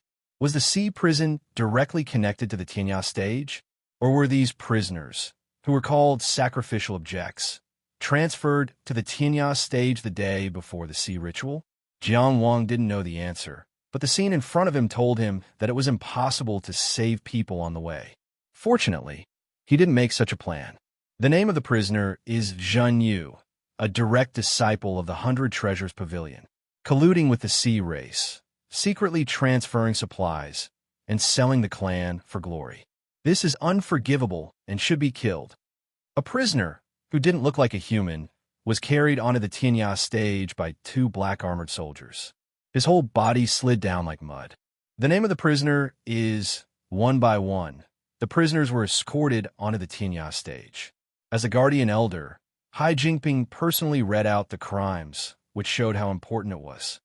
The name of the prisoner is Zhu Biqiong, a direct disciple of the Fishing Sea Tower's elder Zhu Biqiong, whose hair was disheveled, was dragged up on the stage, barely breathing. Her legs knocked on the stone steps, but her whole body didn't move. Disobeying the kindness of your master, ignoring the feelings of your fellow disciples, colluding with outsiders, and plotting against the elders of your sect, Hai Jingping said. This is unforgivable and should be killed. The drums were still beating, and the prisoner was speechless. Wait. At this moment, Jiang Wang squeezed out of the crowd and walked out. The few elders of the small sects who had been trying to get close to him were so shocked that their jaws almost dropped. How dare he speak up in the middle of the sacrificial ceremony? How dare this brat? At this moment, the sea tide under the Tianya stage was leisurely, and the stage was silent. There was only the solemn beating of the drums and the solemn announcement of the guardian elder of the fishing sea tower, Hai Jingping. The bright moon hung high in the sky, shining on the people on the Tianya stage. In such a sacred and solemn atmosphere, in the whistling sea breeze, a young man walked out of the crowd. His eyes were clean and firm, his eyebrows delicate and neat, his thin lips slightly pursed, and his straight nose like a knife. He walked out slowly under everyone's gaze, firm, straight, and indomitable. Behind a famous sects were the masters of their sections. Some controlled several islands, some commanded armies, and some even ascended to the true enlightenment realm. But when he walked onto the stage, he didn't flinch or cower. It was as if he wasn't interrupting the sea ritual or provoking the fishing sea tower. He was just taking a stroll in his own courtyard and sighed. Then the drums stopped. The black-armored soldiers also stopped. The process of escorting the criminal to the Tianya terrace was stopped at the stone steps. Hai Jingping stopped his announcement and looked over without saying a word. Without a word, his might had already arrived. Jiang Wang calmly looked around and said under countless complicated gazes, I have a question. Zhu Biqiang, who had been lowering her head, seemed to have realized what was happening outside. Who knew where she got the strength she got? Where? So she saw Jiang was. The first time they met, she had been flustered when her illusion was broken. The first time they fought, he was immobilized by binding tiger and golden rooster kicks. Of had a made, have, not have had. She saw him kill the pig face, break the army, and fight the dragon face. She also saw him sad for the stories of ordinary people. He was chased around by a dog protecting its cub. Of all the people she had seen and heard of, no one was like this. She didn't know how to describe it, but it gave her an indescribable sense of trust. It was like when her sister was still here. She could always trust and rely on him. When they met in prison, she struggled to ask him if they would meet again. She hoped that he would come, but she lowered her head. She didn't want him to see her. This feeling was contradictory and painful. You're really here? She struggled to speak through her cracked lips. Her voice was so weak that it seemed to have been annihilated by the sea breeze. But Jiang Wang heard it. A real man must keep his words. Jiang Wang didn't recklessly help her up or do anything that would cause misunderstandings. He just looked at Zhu Biqiang and gave her confidence and strength. I promised you to kill Hu Xiaoming. So I killed Hu Xiaoming. I promised you that I would come to see you again. So I came to see you again. Enough. Enough. Zhu Biqiang murmured. I'm willing to die. She thought. What a good keep your words. Hai Jingping interrupted their conversation from behind. But I have to tell you that the premise of keeping your words is that you must know your own limits. You must know what you can do and what you can't do. Don't exaggerate. Do you know what the punishment is for disturbing the sea worship ceremony? He took a step forward and pointed his halberd at Jiang Wang. The aura of a divine master suppressed Jiang Wang so much that he had to use his strength to stand firm. Do you know that I can kill you on the spot? Hai Jingping was the person in charge of this sea worship ceremony. He was in the process of announcing his crimes. It could be said that at this moment, he had full authority to deal with the affairs on the Tianya stage before Reverend Chong Guang spoke. He could directly order people to drive Jiang Wang away. He could also personally take action and knock Jiang Wang off the Tianya stage. But at the same time, he could also stop and ask Jiang Wang why he had come. There was no doubt that the previous few visits had a certain effect. Although he questioned sternly and with a tough attitude, It actually gave Jiang Wang a chance to explain. Jiang Wang turned to face Hai Jingping and the three silent reverends. He was neither servile nor overbearing. I didn't come to disturb the sea worship ceremony. On the contrary, I came to maintain the decorum of the sea worship ceremony. I want the glory of the sea worship ceremony to continue. May I ask, Elder? Instead, he faced Hai Jingping and walked forward. Did the sacrifices on the Tianya stage all commit unpardonable crimes? Every piece of evidence is conclusive. Hai Jingping stood with his hands behind his back. His expression was dignified. If you want to waste the time of the sea worship ceremony, you'd better think carefully. How would I dare to face the heroic spirits of Hai Jiang at this solemn moment? Jiang Wang defended himself loudly and bowed deeply. It's just that my friend Zhu Biqiong has been wronged. I have no choice but to do so. If you have been wronged, you should have submitted it long before you went to prison. Don't you think it's too late to talk about it during the ceremony? Hai Jingping directly slapped Jiang Wang in the air. Come down with me, he angrily rebuked. If you dare to be noisy again, you can't escape death. Su Xiangxian and Li Longchuan stood up at the same time. But the former was held back by Yin Fu, and the latter was held down by Li Fengyao. Yin Fu and Li Fengyao, who were calmer, had obviously seen through something. Hai Jingping's slap didn't kill, but he didn't hold back either. This was a necessary lesson for those who disturbed the sea worship ceremony. Jiang Wang was sent flying to the ground without any suspense. He couldn't resist a divine descent expert, and he didn't resist. Therefore, he was indeed injured. His injuries weren't light. But after falling to the ground, he only paused for a moment before crawling up. He wiped the blood from the corner of his mouth and resolutely walked back into the arena. It was as if he didn't hear the words, "Can't escape death." "My lord," he still faced Hai Jingping and spoke loudly. "I've often heard about the sea. I've heard that the sea worship ceremony isn't for the sea, but for the heroic spirits who died at sea. I like to ask, why did those heroic spirits fight? Didn't they die at sea so that one day their compatriots wouldn't have to die in vain? Why can't I defend myself when I've been wronged? Why can't I uphold justice when it's covered in dust?" He looked around and faced everyone on the Tianya stage. Could it be that the blood of innocents can be used as a sacrifice for the heroic spirits' return? Could it be that this is what the heroic spirits wish for?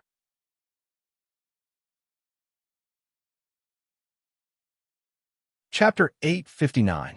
He looked at the injured young man who was still standing tall and straight, listened to his questions, and listened to his cries. Hai Jingping couldn't help but recall that he had refused and clearly stated that he wouldn't do anything for Zhu Biqiong back in the mansion. At that time, the young man bowed deeply and said in a pleading voice, "I only asked for a chance to speak." He'd heard that another prodigy had emerged from the younger generation of the kingdom of Qi, but he'd never expected that a prodigy from the kingdom of Qi would lower his head for an abandoned disciple from the ocean fishing tower who had no future to speak of. It was often the most difficult thing for a young genius who was the center of attention and high expectations to lower his head. He was moved by the young man's inner voice. He gave him a chance. It was just a chance to speak, so it wasn't out of line. And the young man's words were indeed enlightening. Unfortunately, he waited again and finally took a step forward. But the voice behind him made him stop. "Well said," Spiritual Master Chong Guang praised. He looked down at Jiang Wang and seemed to admire him. "Until now, I still don't know you. Who are you?" Since Spiritual Master Chong Guang had spoken, all the power on the Tianya stage belonged to him. Hai Jingping silently stepped aside and didn't speak. Jiang Wang looked at the Spiritual Master with a radiant face and answered seriously, "I'm Jiang Wang, the outsider that fellow Taoist Zhu Biqiong colluded with." The whole place was in an uproar. People looked at each other, surprised by this person's recklessness. But for Jiang Wang himself, he didn't report his title or official rank, because those things could only intimidate ordinary cultivators. It was meaningless on the Tianya stage. Instead, he exposed his own shortcomings and put himself in danger in front of the fishing sea tower's anger.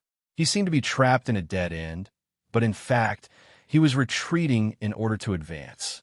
Regarding the dispute between him and Hai Zongming, Fishing Sea Tower had already tacitly agreed to the result in the wrangling with Qi. Fishing Sea Tower had no reason to target Jiang Wang because of this. At this time, spiritual master Qi Xiao from Jiuming Island was also present. Something could happen to Jiang Wang, but not because of Hai Zongming, because Qi had already memorized this matter for Jiang Wang. Therefore, the identity that he reported was the best and safest choice. Reverend Chong Guang smiled. In the crimes publicly announced by the Fishing Sea Tower, there was no detailed description of who Zhu Biqiong had colluded with and who she had killed, because the person she had colluded with was not investigated. It would be a disgrace to the Fishing Ocean Pavilion. However, this person actually stood out at this moment. It was one thing for him to swagger out to sea. It was one thing for him to openly stay on the Isle of Wight and observe the sea worship ceremony. How dare he speak out in protest at the sea sacrificial ceremony? He wanted to save Zhu Biqiong. Interesting. Did he really think that Qi Xiao could protect him? Was a newborn calf really not afraid of tigers? Chong Guangzhenren looked at Jiang Wang with a smile on his face. Young man, do you know what you're talking about? Perhaps I'm too young. Sometimes, I don't know what I'm talking about. However, I know what I'm doing, sir. Jiang Wang replied. I'm asking the elders of the Fishing Sea Tower for redress of grievances on behalf of the disciples of the Fishing Sea Tower. Chong Guangzhenren looked at Yang Feng as if he was watching a good show. Then, he looked at Qi Xiao, whose face was cold and expressionless. He also looked at Qi Jun's beloved daughter, the Huaying Palace Master. Her face was calm, but her thoughts were hidden deep. Let's not talk about your intentions. At least you said it beautifully. As Chong Guangzhenren spoke, his smile suddenly disappeared. However, what qualifications do you have to dare say redress of grievances? And what status do you have to redress grievances on behalf of the disciples of the Fishing Sea Tower? In the end, with Jiang Wang's current status and strength, he was not even qualified to speak on the Tianya stage. Whether or not he was allowed to speak was entirely up to Chong Guangzhenren. This was also the danger of this trip. Sailing a boat in the stormy sea was indeed brave. However, if one wanted to fight against the wind and waves, it depended on whether the sea would give him a chance. It seemed that Chong Guangzhenren did not want to give him a chance, and Jiang Wang could only remain silent. Jiang Wuyo spoke at this moment. I think one must redress grievances and speak up if one is right. This does not require any qualifications or status. Unlike Jiang Wang, she was qualified to speak with Chong Guangzhenren when she arrived. Therefore, her words were not presumptuous at all. She sat upright, looking heroic and calm. She asked Chong Guangzhenren, "What do you think?"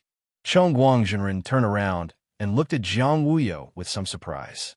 He did not expect that the Huaying Palace Master would actually speak up when she got the chance to speak. Did she not know that the Fishing Sea Tower only needed to say one word to make her overseas efforts fall far behind those of her other brothers? What was her relationship with Jiang Wang? Was it worth standing up for him personally? And that Zhu Biqiong, an ordinary disciple, how could she have such a deep relationship with him? Qi Xiao was not sure if she was worried that his coercion would disturb the Huaying Palace Master, but she raised her eyes and blocked Chong Guangzhenren's gaze. I think that the Huaying Palace Master's words are reasonable. Of course, justice will not waver because of anyone's opinion. She was supporting Jiang Wuyo. Oh, is that so? Chong Guangzhenren's gaze became deep and serene. Haha, Yang Feng, the Xinwei flag general of Yanggu Valley, chuckled for some reason. In any case, in Yanggu Valley, we have always been clear about rewards and punishments. Even if we execute someone, we will still give him a chance to speak. His eyes were filled with evil interest.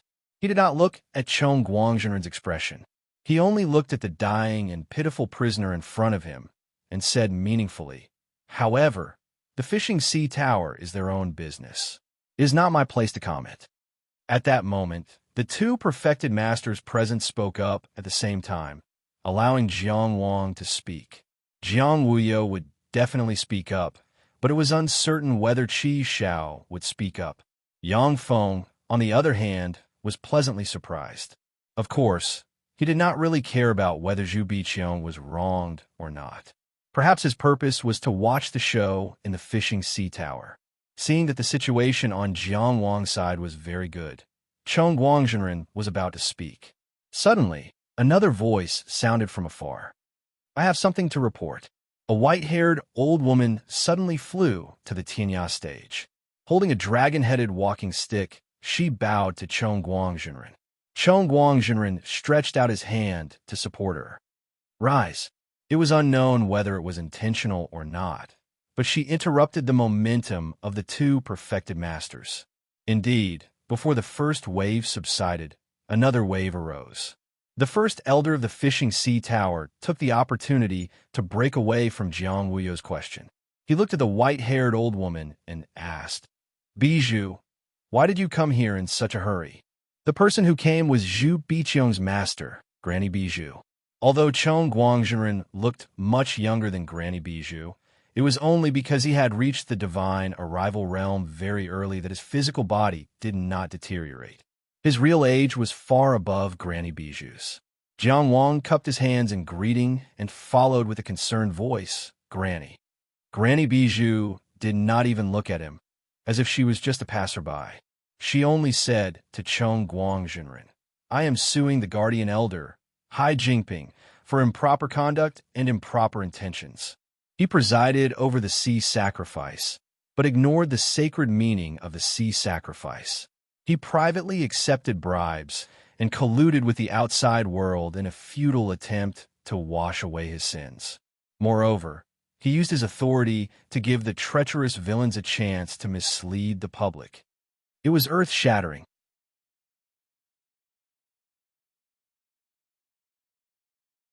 Chapter 860. Everyone on the Tianya stage was stunned by Granny Bijou's accusation. They had no idea what the sea fishing tower was up to today. A practical elder accusing a guardian elder? Ignoring the sacred meaning of the sea sacrifice? Accepting bribes? Only Zhu Biqiong, who was on the verge of death, had the faint light in her eyes dimmed when she heard Granny Bijou's voice. Granny Bijou, who had raised her, taught her Taoist techniques, and nurtured her, wanted her to die the most. This pain, who could empathize with her except herself? Hai Jingping was furious. He walked up and said, "What did you say?" With his status as a guardian elder, there was no doubt that he could suppress the actual elder. But Granny Bijou didn't even look at him. She only said to Zhenren Chongguang, "I have enough witnesses and evidence to prove that a few days before the sea sacrifice, Jiang Wang of Qi went in and out of Hai Jingping's mansion many times and gave a lot of bribes.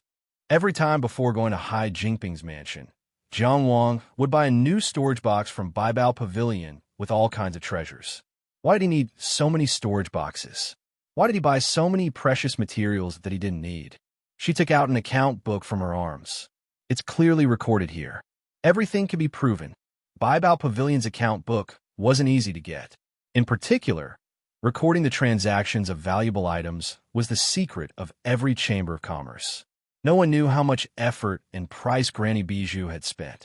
As the largest chamber of commerce in the offshore islands, Baibao Pavilion's business extended to Linzi. It wasn't easy to manipulate it. It could be seen how well prepared she was for today's encounter. From the beginning, letting Jiang Wang go to Hai Jingping was a trap. She didn't intend to save Zhu Biqiong at all. She wanted to drag Hai Jingping down. "Granny Bijou, how can you do this?" Jiang Wang acted like a hot-blooded and reckless teenager. He said angrily, "You asked me to plead with Elder Hai. You said that I could help save Zhu Biqiong. I don't know what you're talking about." Granny Bijou refuted. Sects have their laws and families have their rules. Biqiong committed an unforgivable crime and should be punished. No matter how much I love her, I won't ignore the sect's laws. I endured the heartache and personally destroyed her cultivation. I sent her to the sea prison in tears. Did you break the law for her at the last moment? You begged me that you wanted to see Biqiong one last time. I was soft-hearted, so I arranged for you to see her. So that Biqiong had no regrets before she left. Her voice was first, but then she Bijou's ambitions to Dai's death. You actually colluded with the guardian elder of my fishing sea tower and tried to sabotage the sea sacrificial ceremony. Now you're accusing me. She was bijou, to es jinrin, to. Her anger was so real that Jiang Wang couldn't help but wonder if he was really vicious. She wanted to deal with Jiang Wang personally because she wanted to achieve one of the goals of her plan, to take possession of Jiang Wang's treasures that Hai Zongming coveted. Of course, the priority of this matter was lower than Hai Jingping's. She was greedier than Jiang Wang thought. Hai Jingping calmed down and said coldly, "As a practical elder, you should know what crime it is to falsely accuse someone. Have you thought it through? Do you still want to threaten me? You're still so arrogant in front of the first elder?" Granny Bijou angrily said to Jinrin. "I watched Biqiong grow up. Her nature is pure. To be able to commit such a big crime today, she must have been tempted by a scoundrel. Considering Hai Jingping's collusion with Jiang Wang, I have enough reason to suspect that Hai Zongming's death may be related to him. Today, he was able to sell the mercy of the sea worship ceremony. Previously, he might have been able to sell an elder of the same sect. With this accusation, she wanted to completely remove herself from Hai Zongming's case. But Jiang Wang had already restrained his anger and became calm because he had heard what he wanted to hear. This was enough. He walked directly to the old woman and looked at her. "Granny Bijou, I have something I don't understand. You did get the account book of 100 Treasures Pavilion, and it can prove that I bought those treasures. In fact, I did buy several new storage boxes. But how can you prove that I bribed Hai Jingping? How can you prove it? I personally told you to bribe him, and you also brought gifts. In the end, Hai Jingping did help. Is there a need to prove it?" Granny Bijou felt that something was wrong amidst the absurdity, but it was impossible to turn back now. She immediately sneered. "Now, you still want to deny it? I already knew that you had bad intentions. I have witnesses here who can prove how many times you went to Hai Jingping's mansion, when you went, and how long you stayed. Do you want to invite them up now?" "There's no need for witnesses." Jiang Wang waved his hand. "I admit that I did visit Hai Jingping. I also admit that I seriously asked him, hoping that he could save my friend Zhu Biqiong, who didn't deserve to die. But he rejected me." "Let you say that?" Granny Bijou said fiercely. "Do you think a phoenix tail entwined with flowers fell to the ground. Then a cloud brocade. Then it was the dream muslin." Jiang Wang threw one treasure after another on the ground in front of everyone. He stretched out his hand to Granny Bijou. "Why don't you check your account book and see if the treasures I bought are correct? Is there anything missing?" "Ridiculous." He shook his head. "I bought some specialties from the offshore islands and wanted to bring them back to Chi to give to my relatives and friends." "Did you just say that once, and it became a bribe?" "I didn't give any of them away." "How did it become a bribe?" "I bribed myself." "You old hag, how much of your words are true, and how much is false?" He stepped over the treasures and approached Granny Bijou. "How long are you going to lie to the world?" In Chenggung, Sheng never really believed Granny Bijou. He did go to Hai Jingping's mansion, made a request, and bought some treasures for bribery. Some of them were what Granny Bijou told Hai Jingping that he needed. But he never bribed Hai Jingping. The treasures that he bought were always in his new storage box and in his hands. Just as Granny Bijou was about to reveal her true colors, she gave her a backhand slap, stunning her. But Granny Bijou immediately screamed, "There's a traitor around me." She reacted quickly and ignored Jiang Wang. She pointed at Hai Jingping. "Hai Jingping, you've already planted spies around me. Knowing that I'm going to sue you today, you returned the bribe in advance. Now you're framing me for being unjust." "Good, very good, very good." What was supposed to be a sure thing was overturned in an instant. If it was anyone else, they would also be stunned. But this old woman's reaction was amazingly fast. She immediately muddied the waters and still put herself in the position of the victim. Whether or not Hai Jingping really had spies around her, this matter could not be clarified in a short period of time. It could never be said that she falsely accused Hai Jingping. Hai Jingping was so angry that he laughed. "At this time, you still have something to say." I really underestimated you." He was so angry that he was trembling. He gritted his teeth and said, "Who gave you the courage? You might as well call him enough." Jinren Chongguang, who had been watching coldly, said. He stopped Hai Jingping from saying that name.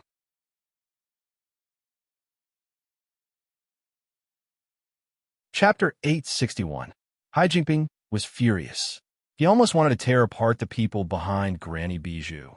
Because he was really innocent this time, he didn't get any benefits at all. He just wanted to thank Jiang Wang for his sincerity and let him say something. He knew very well that Reverend Chongguang was the one in charge of this sea worship ceremony. But Granny Bijou kept slandering him, using her status as an elder to go against her superiors. She didn't take him seriously at all. He couldn't take it anymore and didn't want to.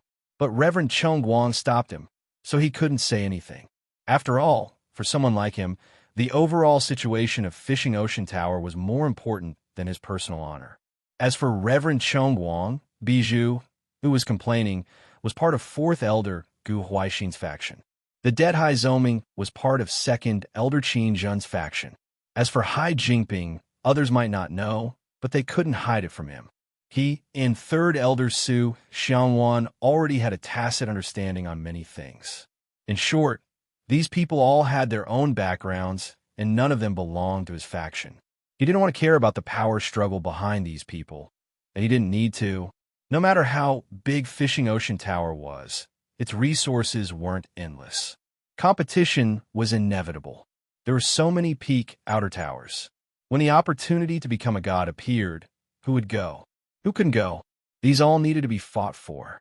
In a normal and healthy system, there was no lack of competition. It was just that the occasion had to be appropriate. Usually they could just stand by and watch, but at the Tianya stage, they couldn't let the people of Mog Valley and Juming Island laugh too much. It wasn't that there couldn't be internal strife in Fishing Ocean Tower, but the intensity had to be controlled. At the level of Guardian Elders, that was the limit. When it came to Elder Jinghai, it was too much. As the highest-ranking person in Fishing Ocean Tower, Reverend Chongguang had to show his attitude. He glanced at Hai Jingping and Granny Bijou indifferently. His eyes weren't sharp, but it was enough to express a warning. Today is the sea worship ceremony. No matter what you do or think, you have to know your priorities. You could talk about your problems later. Hai Jingping was dissatisfied, but he could only suppress it. For Granny Bijou, her faction's primary goal was to defeat Hai Jingping and suppress 3rd Elder Su Xiangwan's faction. Her primary objective was to seize the opportunity to obtain sufficient benefits for herself. As for who these benefits came from, that was secondary. Since Hai Jingping and Jiang Wang had maintained sufficient caution and prevented her from obtaining evidence of bribery, then it was already impossible to defeat Hai Jingping on the spot. She would even have to bear the responsibility for the false accusation. However, she had plenty of ways to deal with it after the sea sacrifice. Now that Reverend Chongguang had stepped forward to stop her, she took the opportunity to stop. "Yes, spiritual master," Granny Bijou said respectfully, but then she said, "Let's not talk about Elder Hai for now. This little thief who had disrupted the sea sacrificial ceremony could not be let off. This old woman is here to express her opinion. The country has its laws and the sect has its rules. This old woman's disciple, Zhu Baiqiong, has committed an unforgivable crime. Her body and soul should be destroyed. This old woman will definitely not be lenient. Moreover, she has already confessed to this matter. The evidence is irrefutable. How can we delay the sea sacrifice for a mere brat from Qi? If this one cries out for injustice, that one cries out for injustice. If the 45 prisoners call out one by one, should we continue with the sea sacrifice ceremony?" Finally, she bowed to spiritual master Chongguang and said, "Please allow this old woman to capture this little thief for the Fishing Sea Tower to prove my loyalty and wash away the filth on my body." Seeing that Hai Jingping's gains from the Tianya stage were gone, she did not want to let go of the gains from Jiang Wang. Although Jiang Wang had succeeded in killing Hai Zoming, no one would think that he had done alone. After all, everyone could see the difference between a 1st-level government and a 4th-level government. Qi's side, of course, promoted Jiang Wang's Qianjiao's talent and his ability to kill a strong enemy above his level. However, the Fishing Sea Tower side generally believed that Qi had sent experts to protect Jiang Wang after learning of Hai Zhongming's whereabouts. Even Granny Bijou herself had absolute confidence in dealing with Jiang Wang.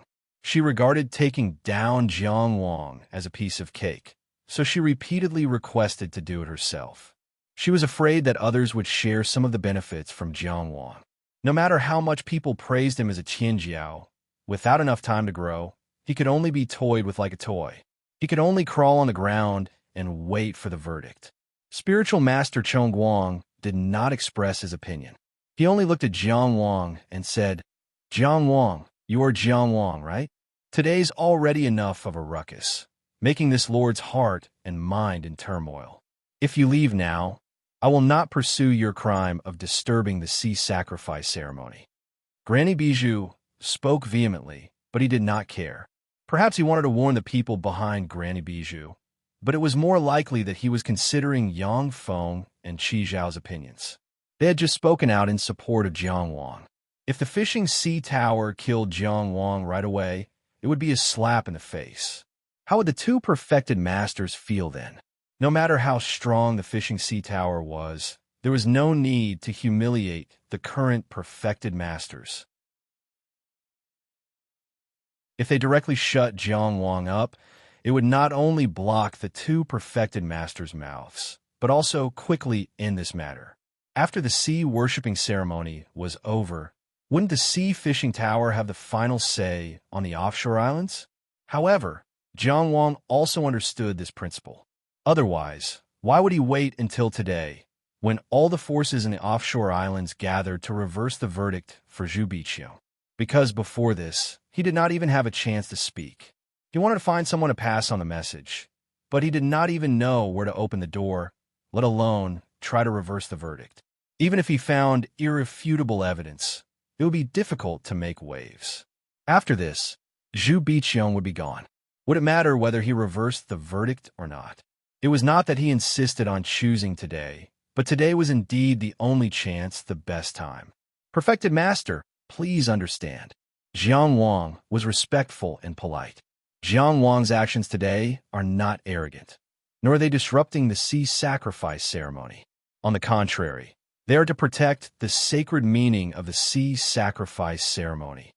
Reverend Chong Guang looked at him. It seems that you are determined today. How strong was the pressure of a perfected master? People might not know, but they could all guess. However, they also saw that Jiang Wang still straightened his back. He looked at Reverend Chong Guang calmly. It's not that my heart is as strong as iron, but that I have to do it. Although Jiang Wang is not talented, I can't bear to disgrace the heroic spirits. Granny Bijou said angrily, "How noble are you, perfected master? Why are you wasting your breath on this thief? Why don't you let me?" She kept going back and forth because she wanted to use her cultivation to deal with Jiang Wang. Perfected Chong. Jiang Wuyo, who was sitting on the main seat, stood up. The servants of the Fishing Sea Tower don't seem to be very sensible. Why did it sound like she was going to make decisions for you? Although the actual elders were regarded as inferior elders, they were definitely not servants. This was undoubtedly a form of humiliation. Granny Bijou was furious. Reverend Chong Guang raised his hand to stop her from speaking. He looked back at Jiang Wuyo. Palace Master Huaying has repeatedly spoken up for this person. It's obvious that she thinks highly of him. However, this sea sacrifice ceremony is not a matter of the Fishing Sea Tower alone. If one can delay it, can it delay 10,000? If there is any inside story, it won't be too late to discuss it after the sea sacrifice. Jueming Island doesn't think it's a delay, Qi Xiao suddenly said. Reverend Chong Guang looked at her. She sat still, expressionless. This kind of confrontation between perfected masters made people's hearts clench, and they almost couldn't breathe. The whole place fell into a suffocating silence. This deathly silence was broken by a seemingly reckless voice. "I, Su Xianqian, I don't think it's a delay." From the two sides of the crowd, a man with an unusually high forehead suddenly stood up. His voice was high-spirited and filled with indescribable generosity. As long as justice exists, it's only right to fight for it for a lifetime, let alone a moment. With his position and cultivation, he shouldn't have the right to speak. Who knew where these reckless people came from on the Tianya stage? Someone asked in a low voice, "Who is he?" Greencliff Academy's Su Xiangxian. Without waiting for the answer, Su Xiangxian had already introduced himself. "This is the principle that my master, Emoya, taught me. I owe him a big favor." Jiang Wang thought. Using his master in Greencliff Academy in this kind of situation wasn't just for show. Because of his identity as the great Confucian's direct disciple. At least at this moment, Su Xiangxian really did represent Greencliff Academy to a certain extent. He definitely didn't get permission beforehand and would definitely be punished afterwards. Otherwise, with so many disciples, the Academy's reputation would have been ruined long ago. Almost as soon as Su Xiangxian's voice landed, another extraordinarily handsome man stood up. A jade belt was wrapped around his forehead. His eyebrows were sharp and his eyes bright. His voice was like metal and stone. If there are any doubts about an unpardonable crime, of course it's best to explain it clearly. What's the harm in delaying a bit of time? The path of heroic spirits can't have innocent blood on it. The beautiful woman beside him didn't stand up and didn't seem to be excited. She only added in a cold voice, "This is the opinion of Ice Phoenix Island." If Su Xiangxian was just faking it, then Li Fengyao and Li Longchuan could completely represent Ice Phoenix Island and the Stone Gately family. The weight of this voice was extremely heavy. Besides Su Xiangxian, the quiet and reserved Yin Fu stood up and cupped his hands. He was gentle and polite. "I, Yin Fu, only represent myself and won't be stingy with this little bit of time. Jinren Chong, please clean up the evil and return the Tianya stage to a bright moon." He couldn't decide for the Yin family, nor could he act first and report later like Su Xiangxian. But he could at least represent himself and provide support. Tian Chong simply stood up and said, "Tyrannical Horn Island believes in justice." He simply sat down again. The words were simple, but the weight wasn't simple at all. Tyrannical Horn Island was the foundation of the Tian clan of days overseas. Together with Chongji Island, it was one of the two islands controlled by the Tian clan. The Tian clan of Days' weight in the offshore islands was also stronger than the Stone Gately family. Our Longmen Academy. Oh, Jishu had just jumped up when Zhao Wuyin, who was standing beside her, covered her mouth. But the girl's voice was already halfway out. Zhao Wuyin could only continue.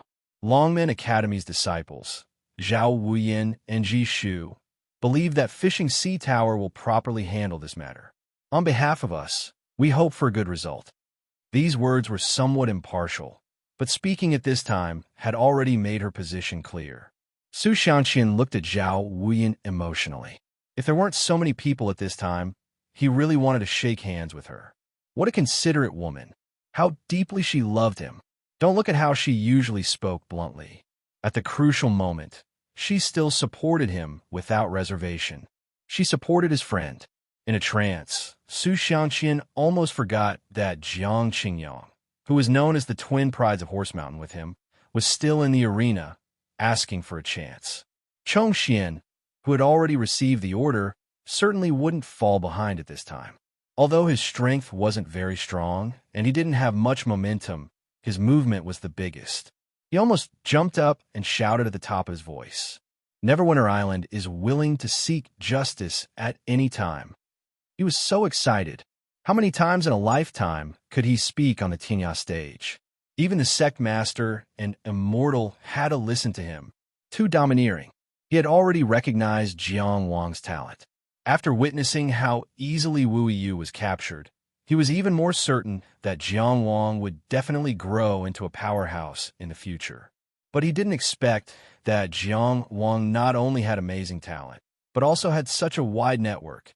Good Lord, one of the 4 great academies in the world, the Stone Gately family, the Tian clan of Days, the Yin family of Beijun, and another one of the 4 great academies, the Longmen Academy, plus the Junginjia, were they going to run rampant in the world? Although the world was big, where couldn't they go? Among these forces, the Ocean Fishing Tower might not even consider them worthy of the attention of the Ocean Fishing Tower. But their voices couldn't be ignored. Even the first elder of the Fishing Sea Tower, Chong Guangzhenren, couldn't be indifferent. But he even laughed and leisurely glanced at Yang Feng. "Brother Yang, what do you think of this?" The Xinwei Banner General of Mogul Valley smiled. "I'll listen to everyone." At first, there was no disturbance, so he spoke sarcastically. But now, the crowd was turbulent, so he didn't want to be the one to stand out. He had a firm grasp of propriety. After all, confronting the Fishing Sea Tower head-on was not a wise move. Chong Guangzhenren was still indifferent, as if the scene in front of him didn't affect him at all. But he turned back and looked at Jiang Wang. "Okay, young man, now you have a chance to state your so-called grievance. But I have to remind you, if you don't have enough evidence." He chuckled. "Although I can't bear to see Tianjiao wither, someone has to be responsible for the delay of the sea worship ceremony." What he meant was, you will die. If he had been indifferent before and treated the matter in front of him as a rather interesting drama, he could even appreciate this young genius. But now that he was forced to make a concession, even if this concession was so insignificant, he was already filled with murderous intent. This was the murderous intent of a present-age perfected master. Jiang Wang didn't say a word, but he didn't miss out on any of those deep feelings. Was it difficult to save Zhu Biqiang? It was too difficult. He just wanted a chance to speak, so he had to curry favor with Grandma Bijou and beg Hai Jinping. Even so, he had to suffer a slap and spit out blood before he could speak. This was only the beginning. If he wanted to finish speaking, he needed Chong Guangzhenren's nod. But he couldn't even find the door to Chong Guangzhenren's house, so he didn't have the qualifications to ask for an audience. There was no possibility of a deal between him and Chong Guangzhenren, because they weren't on equal footing. Cheng Gengsheng did the opposite and came up with the idea of using public pressure to force Chong Guangzhenren to speak. He was extremely daring. According to Cheng Gengsheng's plan, Jiang Wuyo would speak out to support Jiang Wang, and then the Tian family of days would back him up. Jiang Wang had already discussed with Tian Chong beforehand, and Tian Chong had somehow obtained Tian Amping's support. These two powerful voices were the prelude. Cheng Gengsheng had already bribed some elders of small sects to stand out and say a few words when necessary. They didn't need to go against Fishing Sea Tower. They just needed to express the public opinion that thirsted for justice. They only needed the truth. Fishing Sea Tower claimed to be the master of the islands near the sea, so they couldn't publicly trample on the public opinion. Only then could they fight for Jiang Wang's chance to finish speaking. But unexpectedly, the Green Cliff Academy, the Li family of Sherman, the Yin family of Beijun, and even the disciples of Longmen Academy that he had just met were all willing to speak up for Jiang Wang. As a result, the elders of the small sects that Cheng Gengsheng had bribed didn't even need to appear, because public opinion had already formed. Of course, Fishing Sea Tower could ignore these voices, and they could even immediately organize more voices to disrupt public opinion. As long as Fishing Sea Tower casually gave a hint, many people would rush forward to speak up. But the scene just now had already been left here, and it couldn't be forgotten. The prisoners used as sacrificial offerings to the sea had their doubts. This point wouldn't be forgotten. Moreover, who could truly ignore the power that these people and their voices represented when they gathered together? Look, even the first elder of Fishing Sea Tower, Chong Guangzhenren, one of the most powerful people on the sea, had to lower his arrogant head and listen to Jiang Wang's words. He should have said them long ago, even if Jiang Wang's attitude wasn't polite and was threatening him. But it was difficult to make Zhenren give in. Jiang Wang didn't become arrogant because of Chong Guangzhenren's concession. His attitude was still upright and could even be called humble. Where did this junior get the courage to speak without any evidence? He bowed deeply to Chong Guangzhenren, then slowly straightened his back and turned to look at Granny Bijou. Actually, you were right about a few things just now. Granny Bijou was secretly shocked. When the descendants of the famous sects stood up one by one, she had already felt that things seemed to be getting out of control. Jiang Wang was far more powerful than she had imagined. She had already acknowledged the friendship between Jiang Wang and Cheng Gung Sheng to the greatest extent, but she didn't expect so many people to speak up now. This meant that her plan might be far from enough. The consequences of miscalculation were terrible, especially when she had so many secrets that she couldn't let others know. But no one could find the slightest bit of panic on her face. She had lived for so many years and was very clear about one thing. Most of the time, people didn't lose to their opponents, but to their own panic. So not only did she not panic, but she snorted and said aggressively, "What did I say wrong? The heavens are clear, you wolf. Zhu Biqiong's nature is pure. Today's situation is because she was seduced by a scoundrel." Jiang Wang suddenly raised his voice and interrupted her. "You're right, but that scoundrel is not Elder Hai Jingping, and it's not me who is far inland and can't be contacted at all." For the first time, he stared at the white-haired old woman in front of him with such sharp eyes and said firmly, "It's you, you old hag. 2 updates are not 1, so there's no update at night. See you tomorrow."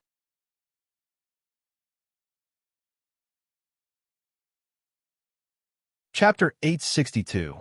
As soon as Jiang Wang's accusation came out, everyone was shocked. Grandma Bijou, who questioned Hai Jingping for leading Zhu Biqiong to commit a grave crime, was actually the one who led Zhu Biqiong. "You're crazy.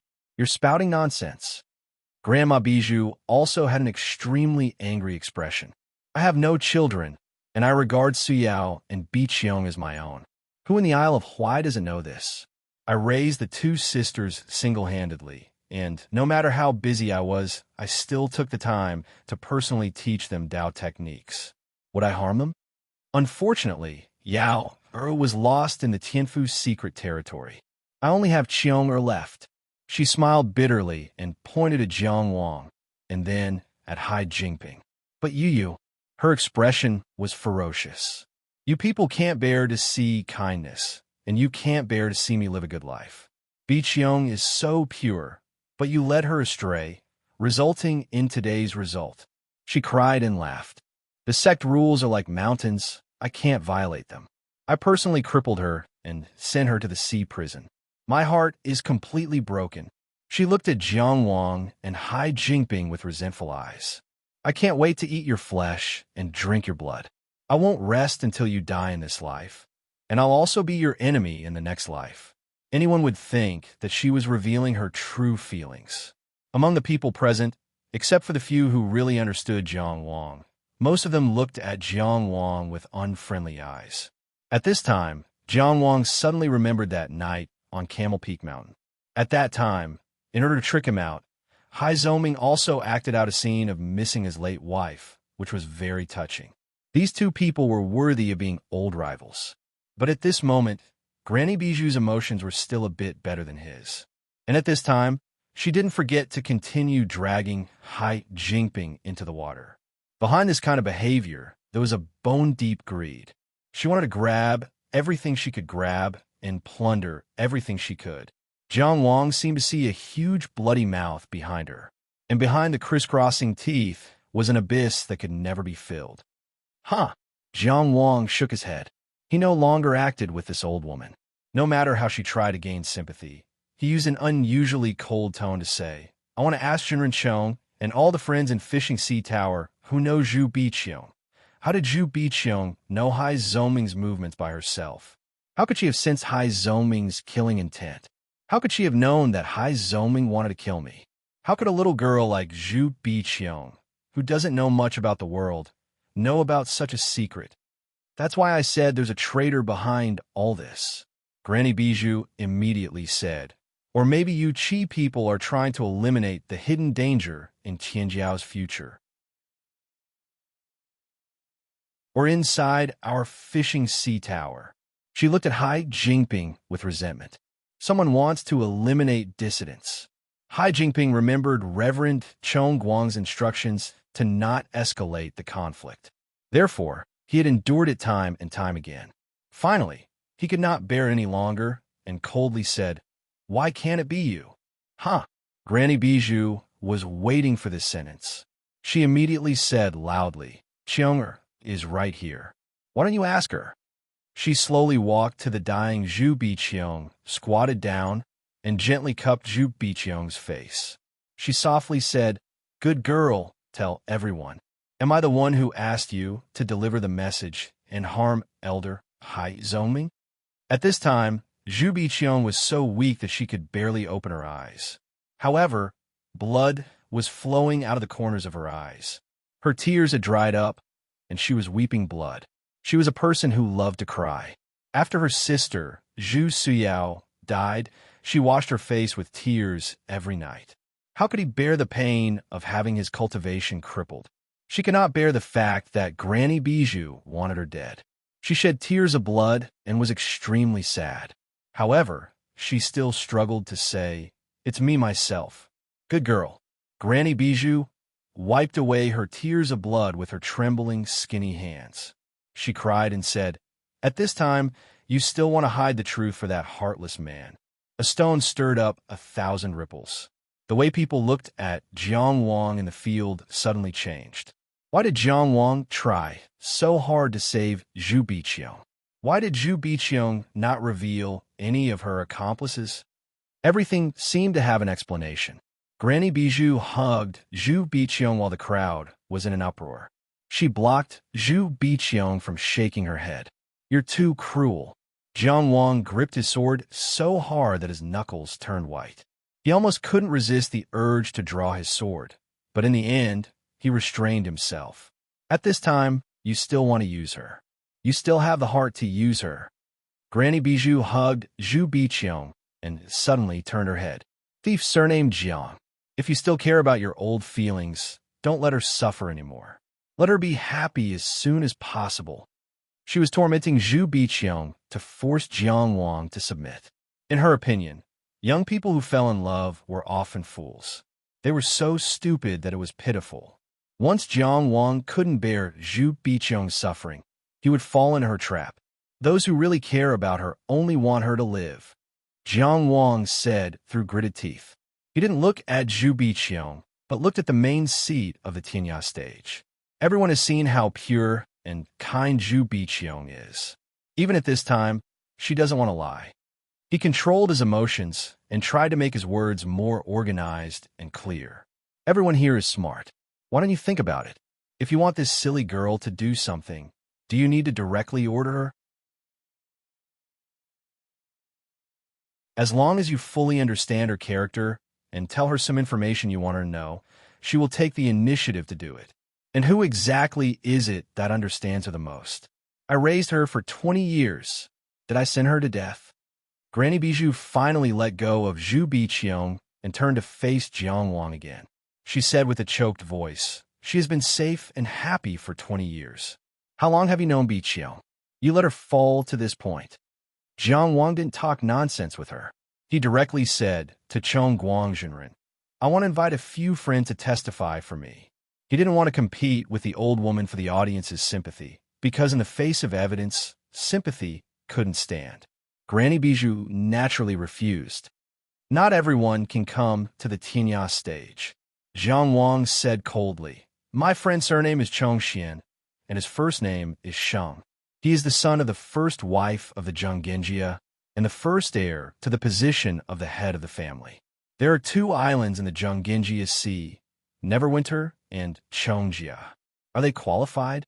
Chong Guangjinren didn't show any emotion. He only said, "Yes." In addition, Jiang Wang said again, "I also want to invite Su Zhilan, the leader of the 5 Immortals sect of Summer Island, and Fan Qingqing, the elder of the 5 Immortals sect." Chong Gung Sheng didn't appear because he was secretly negotiating with the 5 Immortals sect. After all, the 5 Immortals sect had relied on Granny Bijou for many years. It wasn't an easy decision to cut off their opposition. However, Chong Gung Sheng still managed to negotiate all the conditions before the sea worship ceremony and help them make the decision. And today, with Granny Bijou's powerful subordinates, he was going to send her on her way. Granny Bijou looked as if she was struck by lightning. She, who had always been full of emotions, was obviously stunned. For someone like her who had been through a lot, this was almost impossible. Chong Guangjinren sighed in his heart. How could he not know that Elder Bijou's weakness had been caught? However, on the surface, he only said indifferently, "If there are any witnesses, please come up." "Why did you say please, Chongguangzhenren?" The voice was a little low. Following the voice, a middle-aged man with regular facial features flew down to the Tinya stage, but he didn't smile much. He was wearing black, casual clothes, and his hands were empty. He didn't look very eye-catching. However, the fat Chonggung Sheng, the heavily armored 14, and even the leader of the Five Immortals sect, Su Zhilan, and the elder of the Five Immortals sect, Fan Qingqing, were all standing behind him. This was because he was the fourth son of Marquis Baoong, the master of Neverwinter Island, Chongxian Mingyi.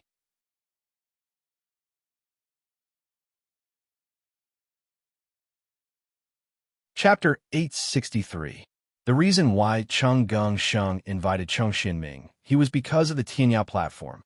If Jiang Wang could not get a witness to go to the Tianya platform, with Chongxianming his identity as the Neverwinter Island Master, he could attend the ceremony at the Tianya platform anytime and anywhere. It would be easy for him to bring a few people. It could be said that this fat man had considered all aspects. Regarding the arrival of Chongxianming, Jinren Chongguang, did not show any special attitude. Instead, he glanced at Chonggung Sheng and asked, "Are you the son of Buddha too?" "I am Chonggung Sheng. My ancestor is Yunbua." Chonggung Sheng did not deny it, but he did not want to mention his father. He only said politely, "Greetings, Jinren Chong." Jinren Chongguang did not say anything else. He looked back at Jiang Wang and said, "The person you want to invite is here. It's best if you can prove yourself." "Please wait and see, Jinren Chong." Jiang Wang looked around and said, "I would like to ask everyone in the fishing sea tower a question. Do you know why Hai Zoming traveled thousands of miles to kill me?" No one responded. It was not that no one knew the answer, but that no one cared. Jiang Wang did not feel awkward and asked directly, "Brother Liu, do you know?" "My surname is Yang."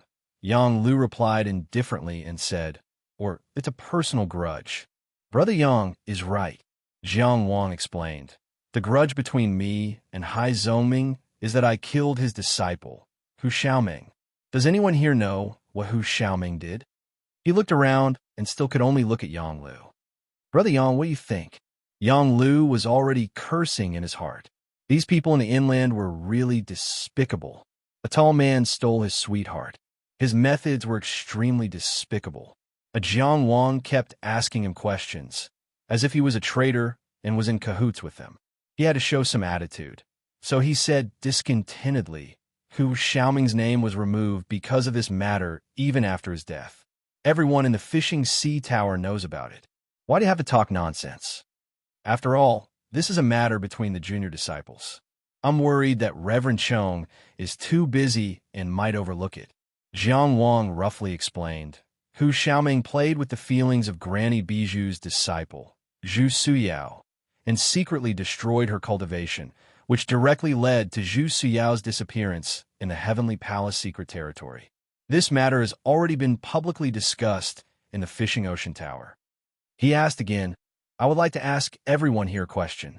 As Zhu Suyao's only sister, Zhu Baiqiong should have killed Hu Xiaoming, right? He deserves to die." It was actually Jiang Wuyo who spoke, but nobody responded. She opened her eyes and said, "Heartless, unscrupulous, and shameless people should be killed as soon as possible." Yin Fu silently shifted his butt, feeling that the chair was not very comfortable. Enemies should be killed. But Jiang Wang didn't care who answered and continued. "What if I'm not his opponent?" This time, he answered his own question. "Therefore, fellow Taoist, Zhu found me and asked me to help her kill Hu Xiaoming to avenge her sister. And I fulfilled my promise and personally took the head of that heartless bastard, Hu Xiaoming. This matter was reasonable, and Hu Xiaoming deserved to die without complaint. I still want to ask everyone, did I owe Zhu Baiqiong a debt of gratitude? Should she repay my kindness? When she learned that Hai Zoming wanted to kill me, she immediately told me to escape. Was this reasonable? Was this a normal choice that a normal person with a conscience would make? Jiang Wang's series of questions was met with silence. It was already public opinion that Hu Xiaoming deserved to die, but Hai Zoming still tried to kill Jiang Wang because of Hu Xiaoming. This was wrong in the first place. Actually, he deserved to be killed. It was just that not many people dared to say this in front of the Fishing Ocean Tower. The result was that Elder Hai died, Reverend Cheng Wang said. No matter what reason Zhu Baiqiang used to send a message, she ignored the feelings of fellow disciples and directly led to Elder Hai's death. She can't escape the blame. I don't deny it, Reverend, but this is the second thing I want to say. Jiang Wang spoke with assurance. I want to ask Reverend and everyone present, if you were Zhu Baiqiang, what would you think when you tried to send a message to me? At that time, I went abroad to handle a case and left the Qi region. I had no friends and no Shangwan. Would you think that I, who had just opened a prefecture, could kill Elder Hai Zoming of the Four Seas Tower? According to your common sense, according to your judgment, can this matter be established? If you think it's impossible, then Zhu Baiqiang, whose cultivation is far lower than yours, wouldn't even think of it. So, Jiang Wang asked, when Zhu Baiqiang tried to send a message, did she want her friend to escape, or did she want Hai Zoming to die? The answer is obvious. Who would send their killing intent to an impossible matter? Therefore, Zhu Baiqiang's intention to send the message wasn't to kill our sex elder. She just wanted to protect her friend. Zhu Baiqiang is still guilty, but perhaps she doesn't deserve to die. Sophistry.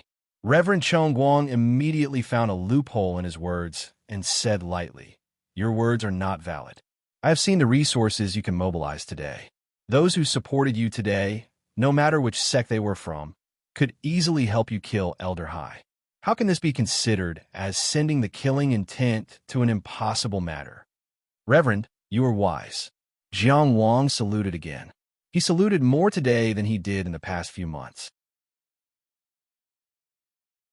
However, it was impossible not to bow to the Fishing Ocean Tower on the Tianya stage. Moreover, saluting to a reverend was definitely not a humiliation. He reached out his hand and pointed at the silent Zhu Baiqiang. Her cultivation was completely destroyed, and she was tortured. After leaving the sea prison, she was sad on the Tianya stage and almost lost her consciousness. However, for some reason, she was still shaking her head. She was denying Granny Bijou's previous words. She was using her remaining consciousness to express that there was nothing between her and Jiang Wang. It was not the kind of relationship that Granny Bijou said, and Jiang Wang was not the vicious, heartless man that Granny Bijou said. Jiang Wang took a deep breath and controlled his emotions. He said slowly, everyone in the Fishing Ocean Tower knows the situation in the sea prison better than I do. What secret can a silly girl like Zhu Baiqiang hide from you? Masters of the Fishing Sea Tower, do you really not know how limited Zhu Baiqiang's understanding of me is?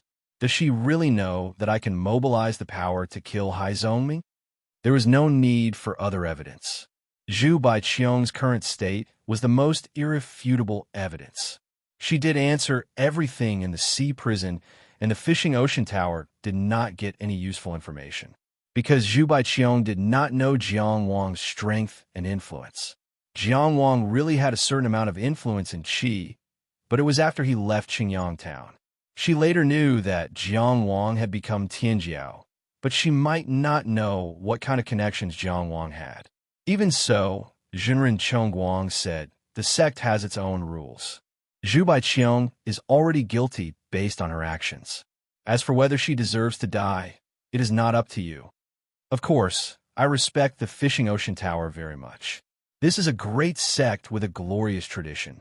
Jiang Wang first expressed his approval and respect, and then said, but what if I say that the killing intent against Hai Zoming is from someone else? Zhu Baiqiang tried to find a way to send me a message because she was guided by someone else? She has no killing intent, and she was guided by someone else. Then, should she still be sentenced to death? Speaking of this, he paused and could not help but look at Zhu Baiqiang. He begged, please tell us that Zhu Baiqiang should not die before the truth is out. Zhu Baiqiang's current state was really bad. She was almost hanging on to her last breath. Jiang Wang's request did not cross the line. Jinren Guang pressed his palms slightly, and a watery light penetrated Zhu Baiqiang's body.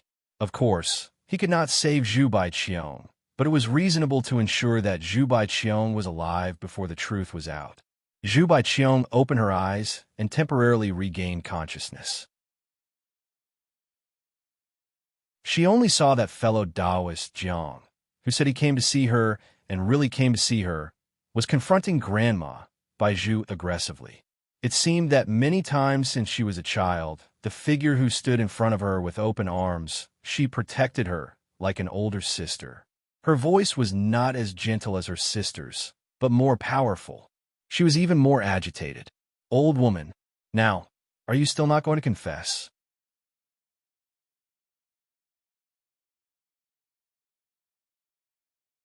Chapter 864. What a joke. Little brat, how dare you twist the truth with your glib tongue? Do you really think that good and evil will not be rewarded? Granny Bijou was stunned for a moment when Jiang Wang called out the leader and elders of the Five Immortals sect, but she quickly adjusted herself. At this time, her expression was completely flawless. She did not argue with Jiang Wang, but looked at Chongxian and Mingi. Mr. Chongxian, Zhengenjia has many heroes, and we high people also admire them. Why do you trust a villain and help a villain do evil today? She said with concern, when my disciples went to Neverwinter Island to invite you, you said that you would not attend the ceremony and would let the juniors do it on your behalf. But now you suddenly came and repeated orders. I wonder if the affairs on the island have been properly arranged? Her voice was gentle, as if she was reminding him, is the territory safe? At this moment, Cheng Gung Sheng suddenly narrowed his eyes. He realized that he had missed one thing. He underestimated Granny Bijou, or rather, he underestimated the power of the sea fishing tower that Granny Bijou represented and underestimated their ambition. Before this, she was kind to Jiang Wang, gave Jiang Wang a jade pendant, and helped Jiang Wang to visit Zhu Biqiang unconditionally. But what kind of person was she? Zhu Biqiang was raised by her since she was a child, but she gave up on her just like that. How could such an old woman be so kind to Jiang Wang? She did not want Jiang Wang's prenatal stones, which could only mean that she wanted more prenatal stones than Jiang Wang could give. Cheng Gung Sheng thought that Granny Bijou might frame Hai Jingping, so he suggested that Jiang Wang listen to Granny Bijou, but not all of it. In the end, he beat Granny Bijou at her own game and broke the situation that Granny Bijou had painstakingly created. But was this all that Granny Bijou wanted? The power behind her? Was it just to target Hai Jingping? To be honest, Jiang Wang might not be able to provide much value in framing Hai Jingping, because his bribe might not be successful. The real reason why Granny Bijou had to go through so much trouble was that she was almost certain to get what she wanted. That reward was the Zhenggenjia's island. She bet that Jiang Wang would try his best to save Zhu Biqiang, so he would definitely bring Zhenggenjia with him. The most influential figure in Zhenggenjia overseas was none other than Ming He of Chongxian. If she was sure that the island under Zhenggenjia's control was empty, the power behind her would be able to do a lot of things. Invading an island under the control of the Zhenggenjia was definitely the biggest benefit that Granny Bijou could get from Jiang Wang's rescue. Cheng Gung Sheng did not expect her to have such daring thoughts. The problem now was that there was no need for Granny Bijou to point this out.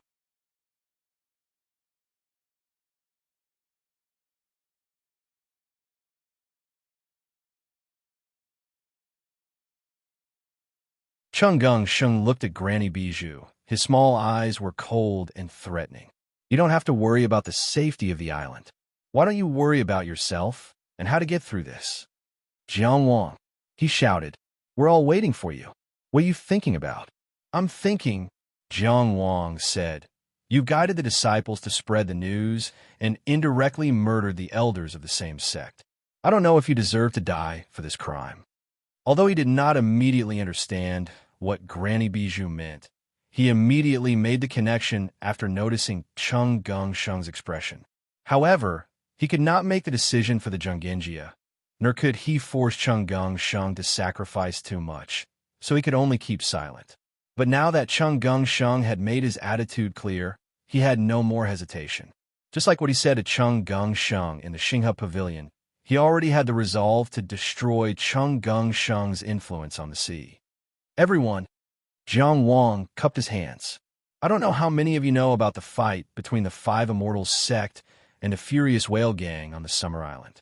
I think many of you know about it, so that everyone knows that behind the Five Immortals sect is Granny Bijou, and behind the Furious Whale Gang is Hai Zoming. Last year, Granny Bijou arranged for two things. First, let the Five Immortals sect recruit more disciples and talents. Second, let the Five Immortals sect upgrade and reduce the friction between them and the Furious Whale Gang. I would like to ask everyone, why did you prepare for these two things? Coincidentally, Granny Bijou gave the order not long after Hai Zoming left the sect. At that time, no one knew that he would die. Why did Granny Bijou plan ahead? Why did she make preparations to invade Hai Zoming's foundation as soon as he left? Wasn't she afraid of Hai Zoming's revenge? Because she knew that something would happen to Hai Zoming. In fact, the reason why Hai Zoming got into trouble was because of her. Everyone was in an uproar. Now that things had come to this, it couldn't be any more obvious. As long as the Five Immortals sect could prove this matter, Granny Bijou could not refute it. And this was too easy to prove. Zhu Biqiang raised her head and looked at Granny Bijou with weak eyes. However, Granny Bijou only showed her the back of an old woman. Jiang Wang looked around and made a final statement on the Tianya stage. How could an inexperienced little girl like Zhu Biqiang escape from the hands of an old witch like Bijou? She was not wary of her master who raised her since she was young. With a little hint and a little guidance, she would be anxious and at her mercy. She was just a puppet controlled by her master. Should she really bear the responsibility for Hai Zoming's death? Jinren Chong, Jiang Wang said to Jinren Chong Wang, what I said is true. The Five Immortals sect leaders Su Jilan and Elder Fan Qingqing can testify. When the Five Immortals sect took action, there are traces that can be found. Please investigate.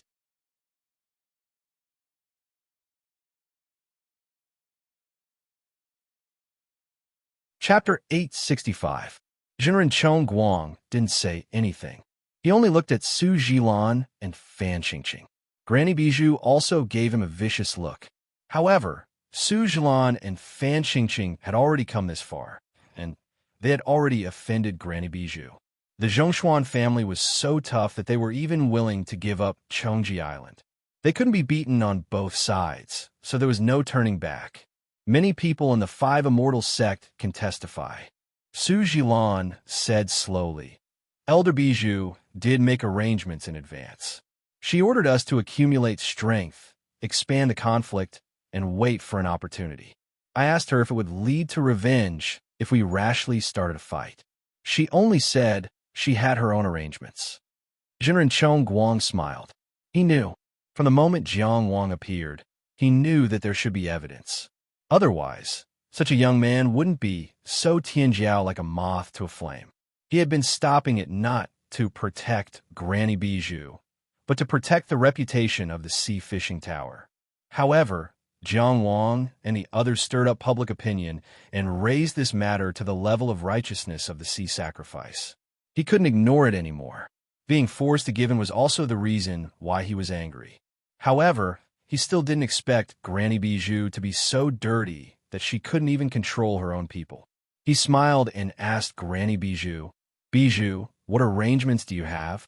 These words were said softly, but Granny Bijou felt as if she had fallen into an ice cellar. She already felt the coldness. Her expression became extremely unnatural, but she still said, I just have confidence in the Five Immortals sect. I've been in Summer Island for so long, and I'm well prepared. At that time, I didn't know that Elder Hai would be in trouble. Jinren Chong, I have a witness who can prove that all the information Zhu Biqiang knew came from Elder Bijou. Jiang Wang continued to press the advantage and added more. However, before he comes out, please forgive him. He's a member of the Sea Fishing Tower. Reporting this matter is just for justice, but I'm afraid it will harm the interests of the sect. This was completely polite. The person who came out to report Granny Bijou at this time was either a life and death feud or a traitor. In the current Tianya stage, such behavior was equivalent to betraying the sea fishing tower. In fact, the witness Jiang Wang wanted to invite was none other than the latter, a spy from Huaying Palace who had infiltrated the sea fishing tower. This spy was not even set up by Jiang Wuyo. Instead, it was part of the power that Emperor Qi had allocated to Huaying Palace. "Why don't you call him out?" Immortal Chong Guang said with great magnanimity. "Upholding justice is upholding the interests of our sect. What crime is there?" From the perspective of the Oceanic Fishing Tower, he could only say so. Jiang Wang cupped his hands and said, "Mr. Liu, thank you for your trouble." A middle-aged man dressed in a long robe walked out from the Fishing Ocean Restaurants group. His aura was very similar to that of an accountant. His steps were slow, but he did not flinch. Grandma Bijou's expression was dark and cold.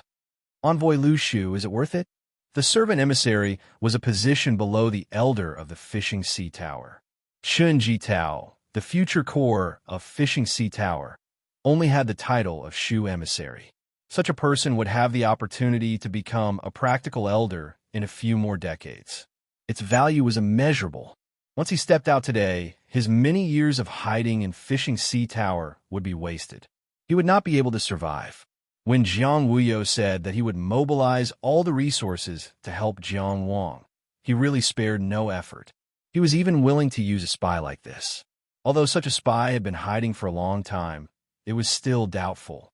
However, it was still unavoidable that people would be puzzled. Was it worth it for Jiang Wang? Was it worth it to save a crippled Zhu Biqiang? Lu Hua only bowed to Grandma Bijou and said in a normal tone, "Greetings to Elder Bijou." Then, he bowed to Immortal Chong Guang and said, "I promise that everything I said is true. If there are any lies, I am willing to sacrifice myself to the sea." A spy did not need to have his own thoughts. Whether it was worth it or not, that was something that Jiang Wuyo would consider. Once Jiang Wuyo decided, he would do it. It was that simple. As the servant emissary of Fishing Sea Tower, he naturally belonged to a faction. However, the elder behind him was neither Hai Jingping nor Granny Bijou. Instead, it was an elder from Chong Guangzhenren's faction. Thus, it was inevitable that he would feel a little awkward if he stood out now. Neither Granny Bijou nor Reverend Chong Guang responded. He straightened his body and said, "According to my investigation, I've found out that you've been killed. Zhu Biqiang should have contacted Jiang Wang through Green Cliff Academy's Su Xiangqian. Su Xiangqian went to Ice Phoenix Island afterward, and the Li family has many ways to contact Jiang Wang. Zhu Biqiang only interacted with Su Xiangqian twice. There was no communication the first time, but Su Xiangqian had announced his friendship with Jiang Wang. This might be the reason why Zhu Biqiang went to find Su Xiangqian. The transmission of news should have happened the second time. She had specifically gone to the tea house to look for Su Xiangqian with a hurried look. The owner of the tea house can testify. Even Miss Zhao Wuyin and Miss Ji Shu from the Dragon Gate Academy can testify. We can conclude that Zhu Biqiang knew that Elder Hai Zoming wanted to kill Jiang Wang during her 2 meetings with Su Xiangqian. There are 2 things worth noting between these 2 meetings. First, Zhu Biqiang met Elder Hai Zoming on the way. Second, Zhu Biqiang returned to the sect.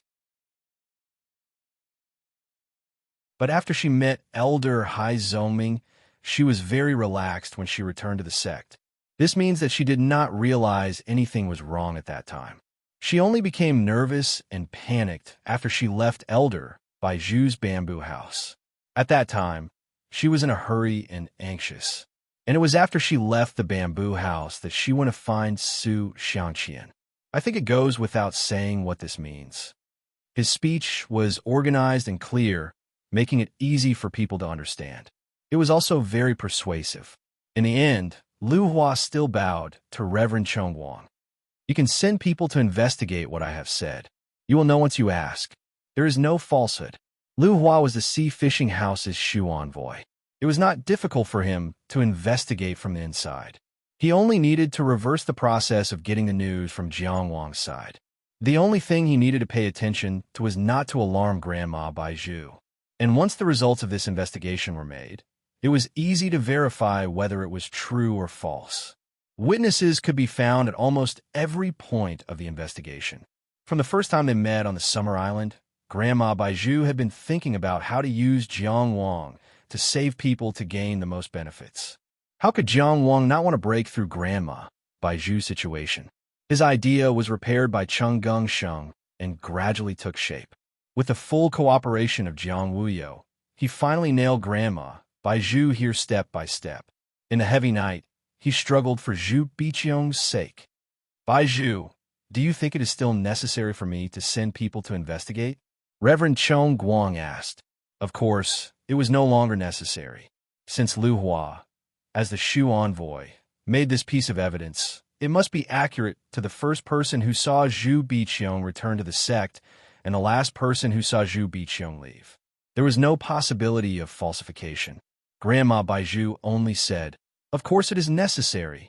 Reverend Chongguang, I have risked my life for the sea fishing house for so many years.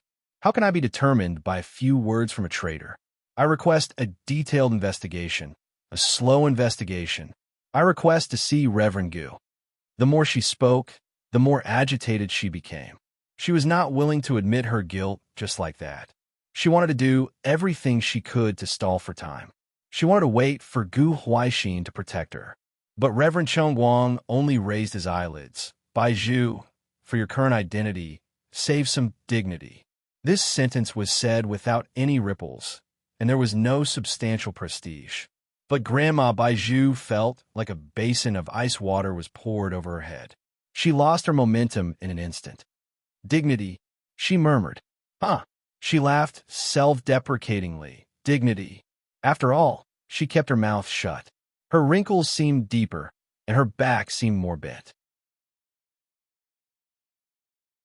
It was as if she had become so old that she did not have the strength to speak.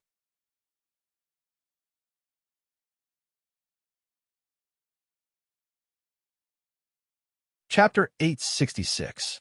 On the Tianya stage, there was a rare moment of silence.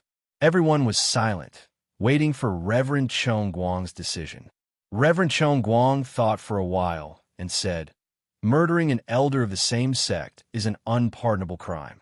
Since you've worked hard for the sect for many years and made great contributions to the defense of the sea border, I'll remove you from your position. You are now stripped of your position as a practical elder and will be banished to the bewildering world. You'll have to atone for your crimes in the sea border and kill 100 commander-level members of the sea tribe before you can leave. Are you convinced?" Granny Bijou's face was pale, but she still clenched her teeth and said, "I'm convinced." As long as she didn't die on the spot, she still had a chance. The whole sea tribe was a soldier. Ordinary sea tribe members were equivalent to human soaring dragon realm cultivators. General-level sea tribe members were equivalent to human intermansion realm cultivators, and commander-level sea tribe members were equivalent to human outer building realm cultivators. Because of their innate physique, sea tribe members were generally stronger than human cultivators of the same level. In other words, Granny Bijou had to fight 100 battles of life and death to atone for her crimes and leave the bewildering world. However, even with that being the case, she was forever stripped of her position as an elder, unless she started to accumulate merit points again, unless someone else was willing to accept her. As a reward for her understanding the rules, Gu Huaixin would naturally accept her. He might even secretly manipulate her so that she could accomplish her goal in the bewildering world with relative ease. Of course, there was no guarantee that there would be no danger. Even if Gu Huaixin personally took action, he could not guarantee that there would be no danger. After all, entering the bewildering world was a very dangerous thing. What tormented Granny Bijou was that most of her life's efforts had come to nothing.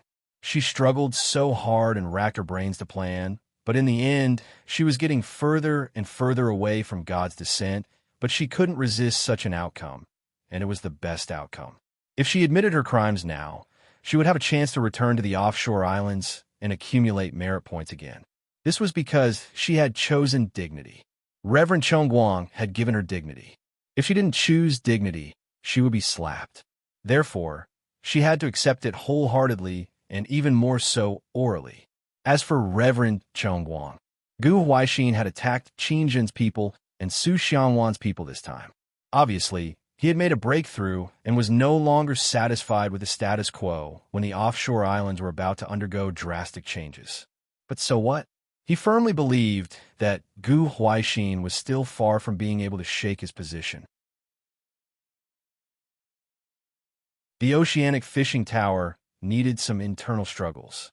Otherwise, it would be like a pool of stagnant water that had lost its vitality and would wither away sooner or later. However, these fights had to be controlled within a certain range. Gu Huaixin had already crossed the line. He thought, Reverend Chong. At this moment, he heard the young man's voice again. He was really too young. That young voice said, since the culprit behind Elder Hai Zongming's death has been found, then can we release Zhu Biqiang? Reverend Chong Guang heard the chuckle in his heart. After all, she was still too young, wasn't she? The life and death of Zhu Biqiang was insignificant. However, she was involved in the struggle between Granny Bijou and Hai Zongming. Tracing further back, it involved Gu Huaixin, Qin Jin, and Su Xiangwan, the three Taoist masters. How could he let him off so easily? It was enough to limit the matter to the open and covert struggle between Granny Bijou and Hai Zongming. Hai Zongming's death was only related to Granny Bijou, Zhu Biqiang, and Jiang Wan. This was the best outcome. Furthermore, there's no point in asking me now, Reverend Chongguang thought inexplicably. Then he lowered his head and cupped his hands in front of his forehead. Greetings, Tower Master. Whoosh. Everyone on the world's edge stage stood up and bowed to the ground. Even Jueming Island's Qi Shao and Mog Valley's Yangfeng had to lower their proud heads. At this moment, at the front of the world's edge stage, a person was standing on the precipice, facing the sea with his hands behind his back. He stood there, but it was as if he didn't exist. He didn't have any aura, but no one could hold their heads high. This was because he was the tower master of the ocean fishing tower and also the person with the highest authority in the sea area. He stood at the peak of the transcendent realm and had attained the Tao evolution realm.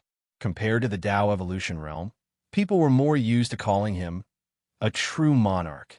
A monarch was the pinnacle of a man. If a monarch wanted a subject to die, the subject had no choice but to die. The Tao evolution realm was the truth enlightenment realm, and the life and death of a true monarch were also in the palm of their hands. His ocean blue robe fluttered in the sea breeze. He didn't turn his head, and everyone on the world's edge stage kept their heads down. He attained the Tao evolution realm and was called Wei Sun. What was he thinking? Everyone was thinking about this question. They were guessing his will and submitting to his might. But no one dared to ask.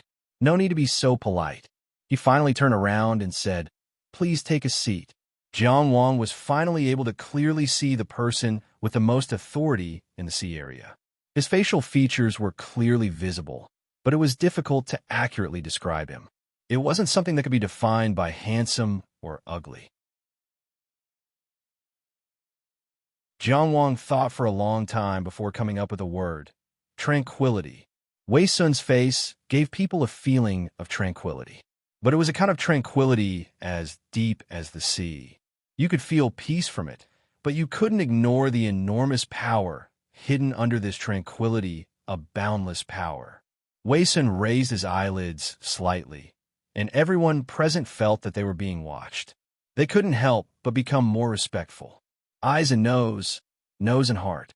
Even the lively Su Xiangqian, the cold and arrogant Li Fengyao, and the noble Jiang Wuyo held their breaths. "I like young people," he said. "Today, seeing so many young elites and geniuses of the human race here, I feel very comforted." As a Tao evolver who had traversed the bewildering world and killed countless marine race experts, he naturally had the qualifications to speak like this. Of course, he could have such expectations.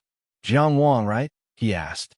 No one expected that someone of Wei Sun's status and strength would actually care about the small matter that had just happened on the world edge stage. It was really too insignificant. He only needed to wave his hand casually and give a command, and who knew how many Zhu Biqiangs would live or die because of it. To him, This was too insignificant. Jiang Wang bowed deeply. It is Jiang Wang's honor to be remembered by the Tower Master. You made such a big fuss and asked so many people to speak for you. I thought you were going to destroy my fishing ocean tower. Wei Sun made a frightening joke. Those present who had spoken for Jiang Wang all lowered their heads in fear. Behind these people were Green Cliff Academy, Sherman Li family, Days Tian family, Beijunyan family, Longmen Academy, Zhenggenjia, Jueming Island's Qishao, and Mog Valley's Yangfeng, who could be considered to have helped. In this way, it did seem like they were working together to force him to abdicate. Could it be that way Sun misunderstood and thought that these forces were teaming up to challenge the fishing ocean tower's sea supremacy? How dare I? Jiang Wang immediately clarified. Jiang Wang's cultivation is only at the inner palace, and he's not even 20 years old. How dare he challenge the fishing ocean tower's prestige? Not only do he not have the guts, but he also doesn't have the heart. The fishing ocean tower has stood in the sea for thousands of years. It's the iron wall of the human race. Jiang Wang's conscience is still there, and his blood is still boiling.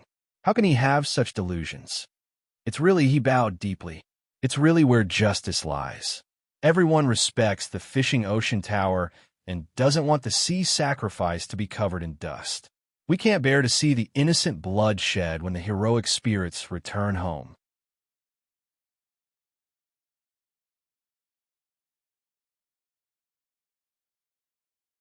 Chapter 867. Wei Sun actually asked such a question. It was reasonable for Jiang Wang to stand up and clarify immediately so that he wouldn't implicate the people who spoke for him. And he was indeed responsible and didn't hesitate at all.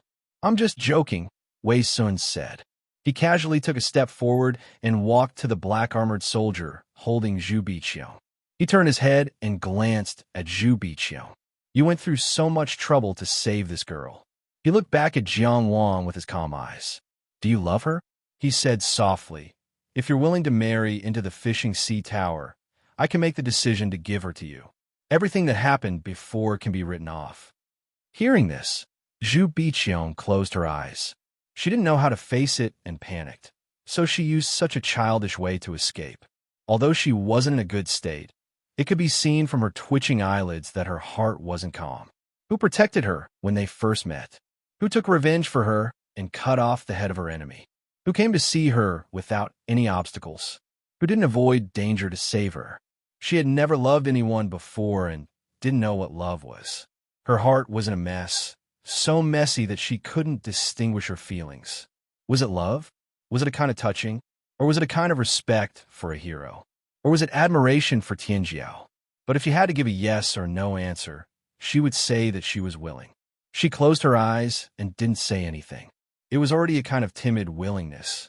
No, Jiang Wuyo hurriedly said, Jiang Wang is the cheese. Little girl. Wei Sun interrupted her softly. Wait until you become Lord Qi. Then you can question me. Jiang Wuyo, who was full of heroic spirit, could only grit his teeth and couldn't say a word. Even the Huaying Palace Master and Princess Qi didn't have the right to interrupt Wei Sun. For example, Yang Feng and Qi Shao could still mock him in front of Zhenren Chongguan. But after Wei Sun appeared, they didn't say a word. A perfected lord's physical body was already a Dao body. They could set the rules with a thought. Wei Sun's words were the final decision. Joining the fishing ocean tower was definitely not a bad choice. However, Jiang Wang shook his head. He shook his head in front of the true lord. Nodding or shaking his head was not because of authority or power, but because it was right or wrong. It was to convey his inner thoughts. How many people could do that? Fellow Taoist, Zhu Biqiang and I are just friends. Jiang Wang said frankly, if I did make a little effort to save her, it was only for the sake of righteousness, not for love.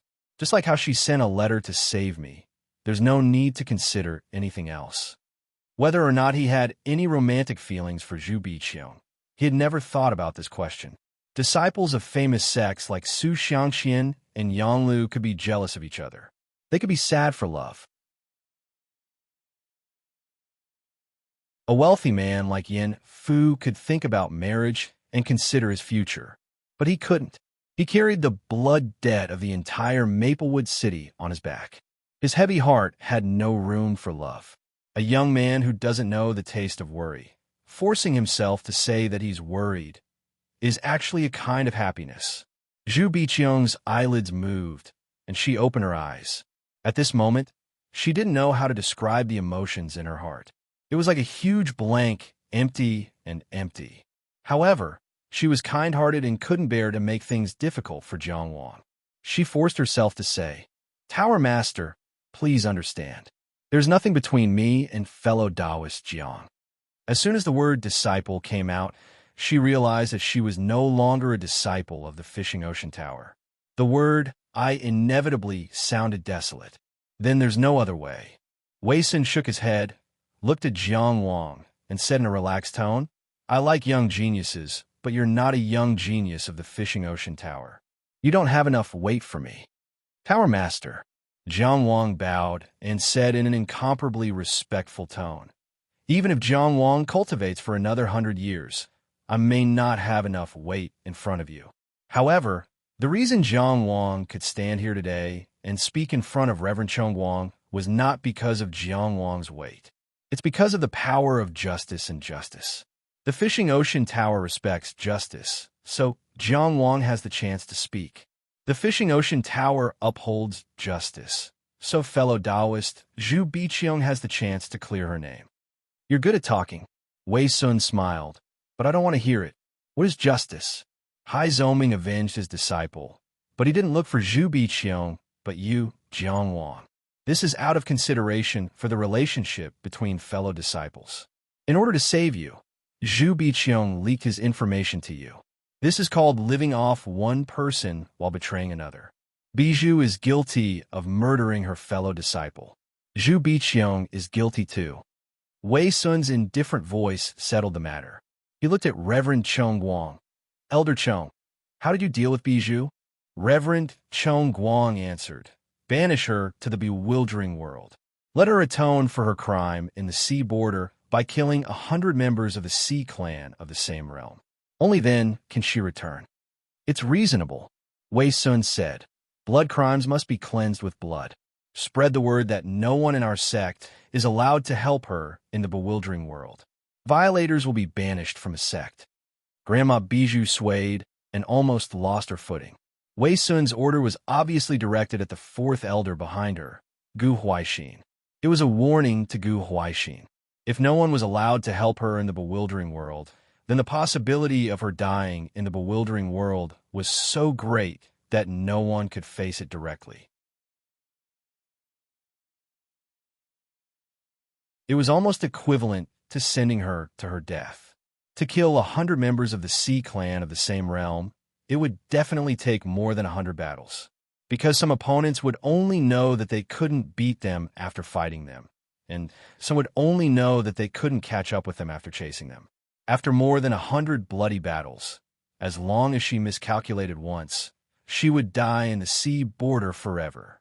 The dangerous situation she was facing was a blow to Gu Huaixin's dignity. But Wei Sun's decision, she didn't even dare to think of resisting. She could only accept it. At this time, Wei Sun said again, "Zhu Biqiang will be punished as well." If sending Grandma Bijou to the bewildering world was already a narrow escape, then Zhu Biqiang was completely sending herself to her death. Even if she was at her peak, there was no possibility of her surviving in the bewildering world, let alone now that she was at her last breath. It was not a lie to not go out to sea if you don't succeed. "Tower Lord," Jiang Wang hurriedly said, "how can Zhu Biqiang be punished as well? She was just worried about her friend's safety and was led by others. I've already presented the evidence. You have your reasons." Wei Sun calmly interrupted. He looked at him and said, "Unfortunately, your sword is not enough to protect your reasons. Young man, you should know when to advance and when to retreat." These words didn't seem harsh, but they couldn't be more harsh. Jiang Wang shut his mouth. In the territory of the Fishing Ocean Tower, facing the true monarch expert of the Fishing Ocean Tower, that kind of terrifying pressure couldn't be described with words. After Wei Sun spoke, unless he asked, there was no other sound in the entire Tinya stage. No matter how illustrious one's birth was, no matter how terrifying one's background was. To a true monarch, it was not worth mentioning. Standing at the peak of the transcendence, everything in the world was insignificant. Only a true monarch could subdue a true monarch. But was it going to fail just like that? After planning for so long, doing so much, putting in so much effort, and having so many people helping her, was it still going to fail? Was Zhu Biqiang still going to walk towards the most despairing end? A huge sense of powerlessness eroded Jiang Wang's heart. He had already done everything he could, and his friends had also helped him as much as they could. But this challenge, like that ignorant vine trying to shake a big tree, didn't change the outcome even if he exhausted himself to death. Perhaps the only change was that Zhu Biqiang had died in the bewildering world instead of at the sea sacrifice. What kind of change was this? Jiang Wang asked in his heart. However, I can give you another chance. Wei Sun suddenly said. You're tuning in to the Warrior Lore YouTube channel. Don't forget to subscribe and join us on this journey to catch the most captivating stories.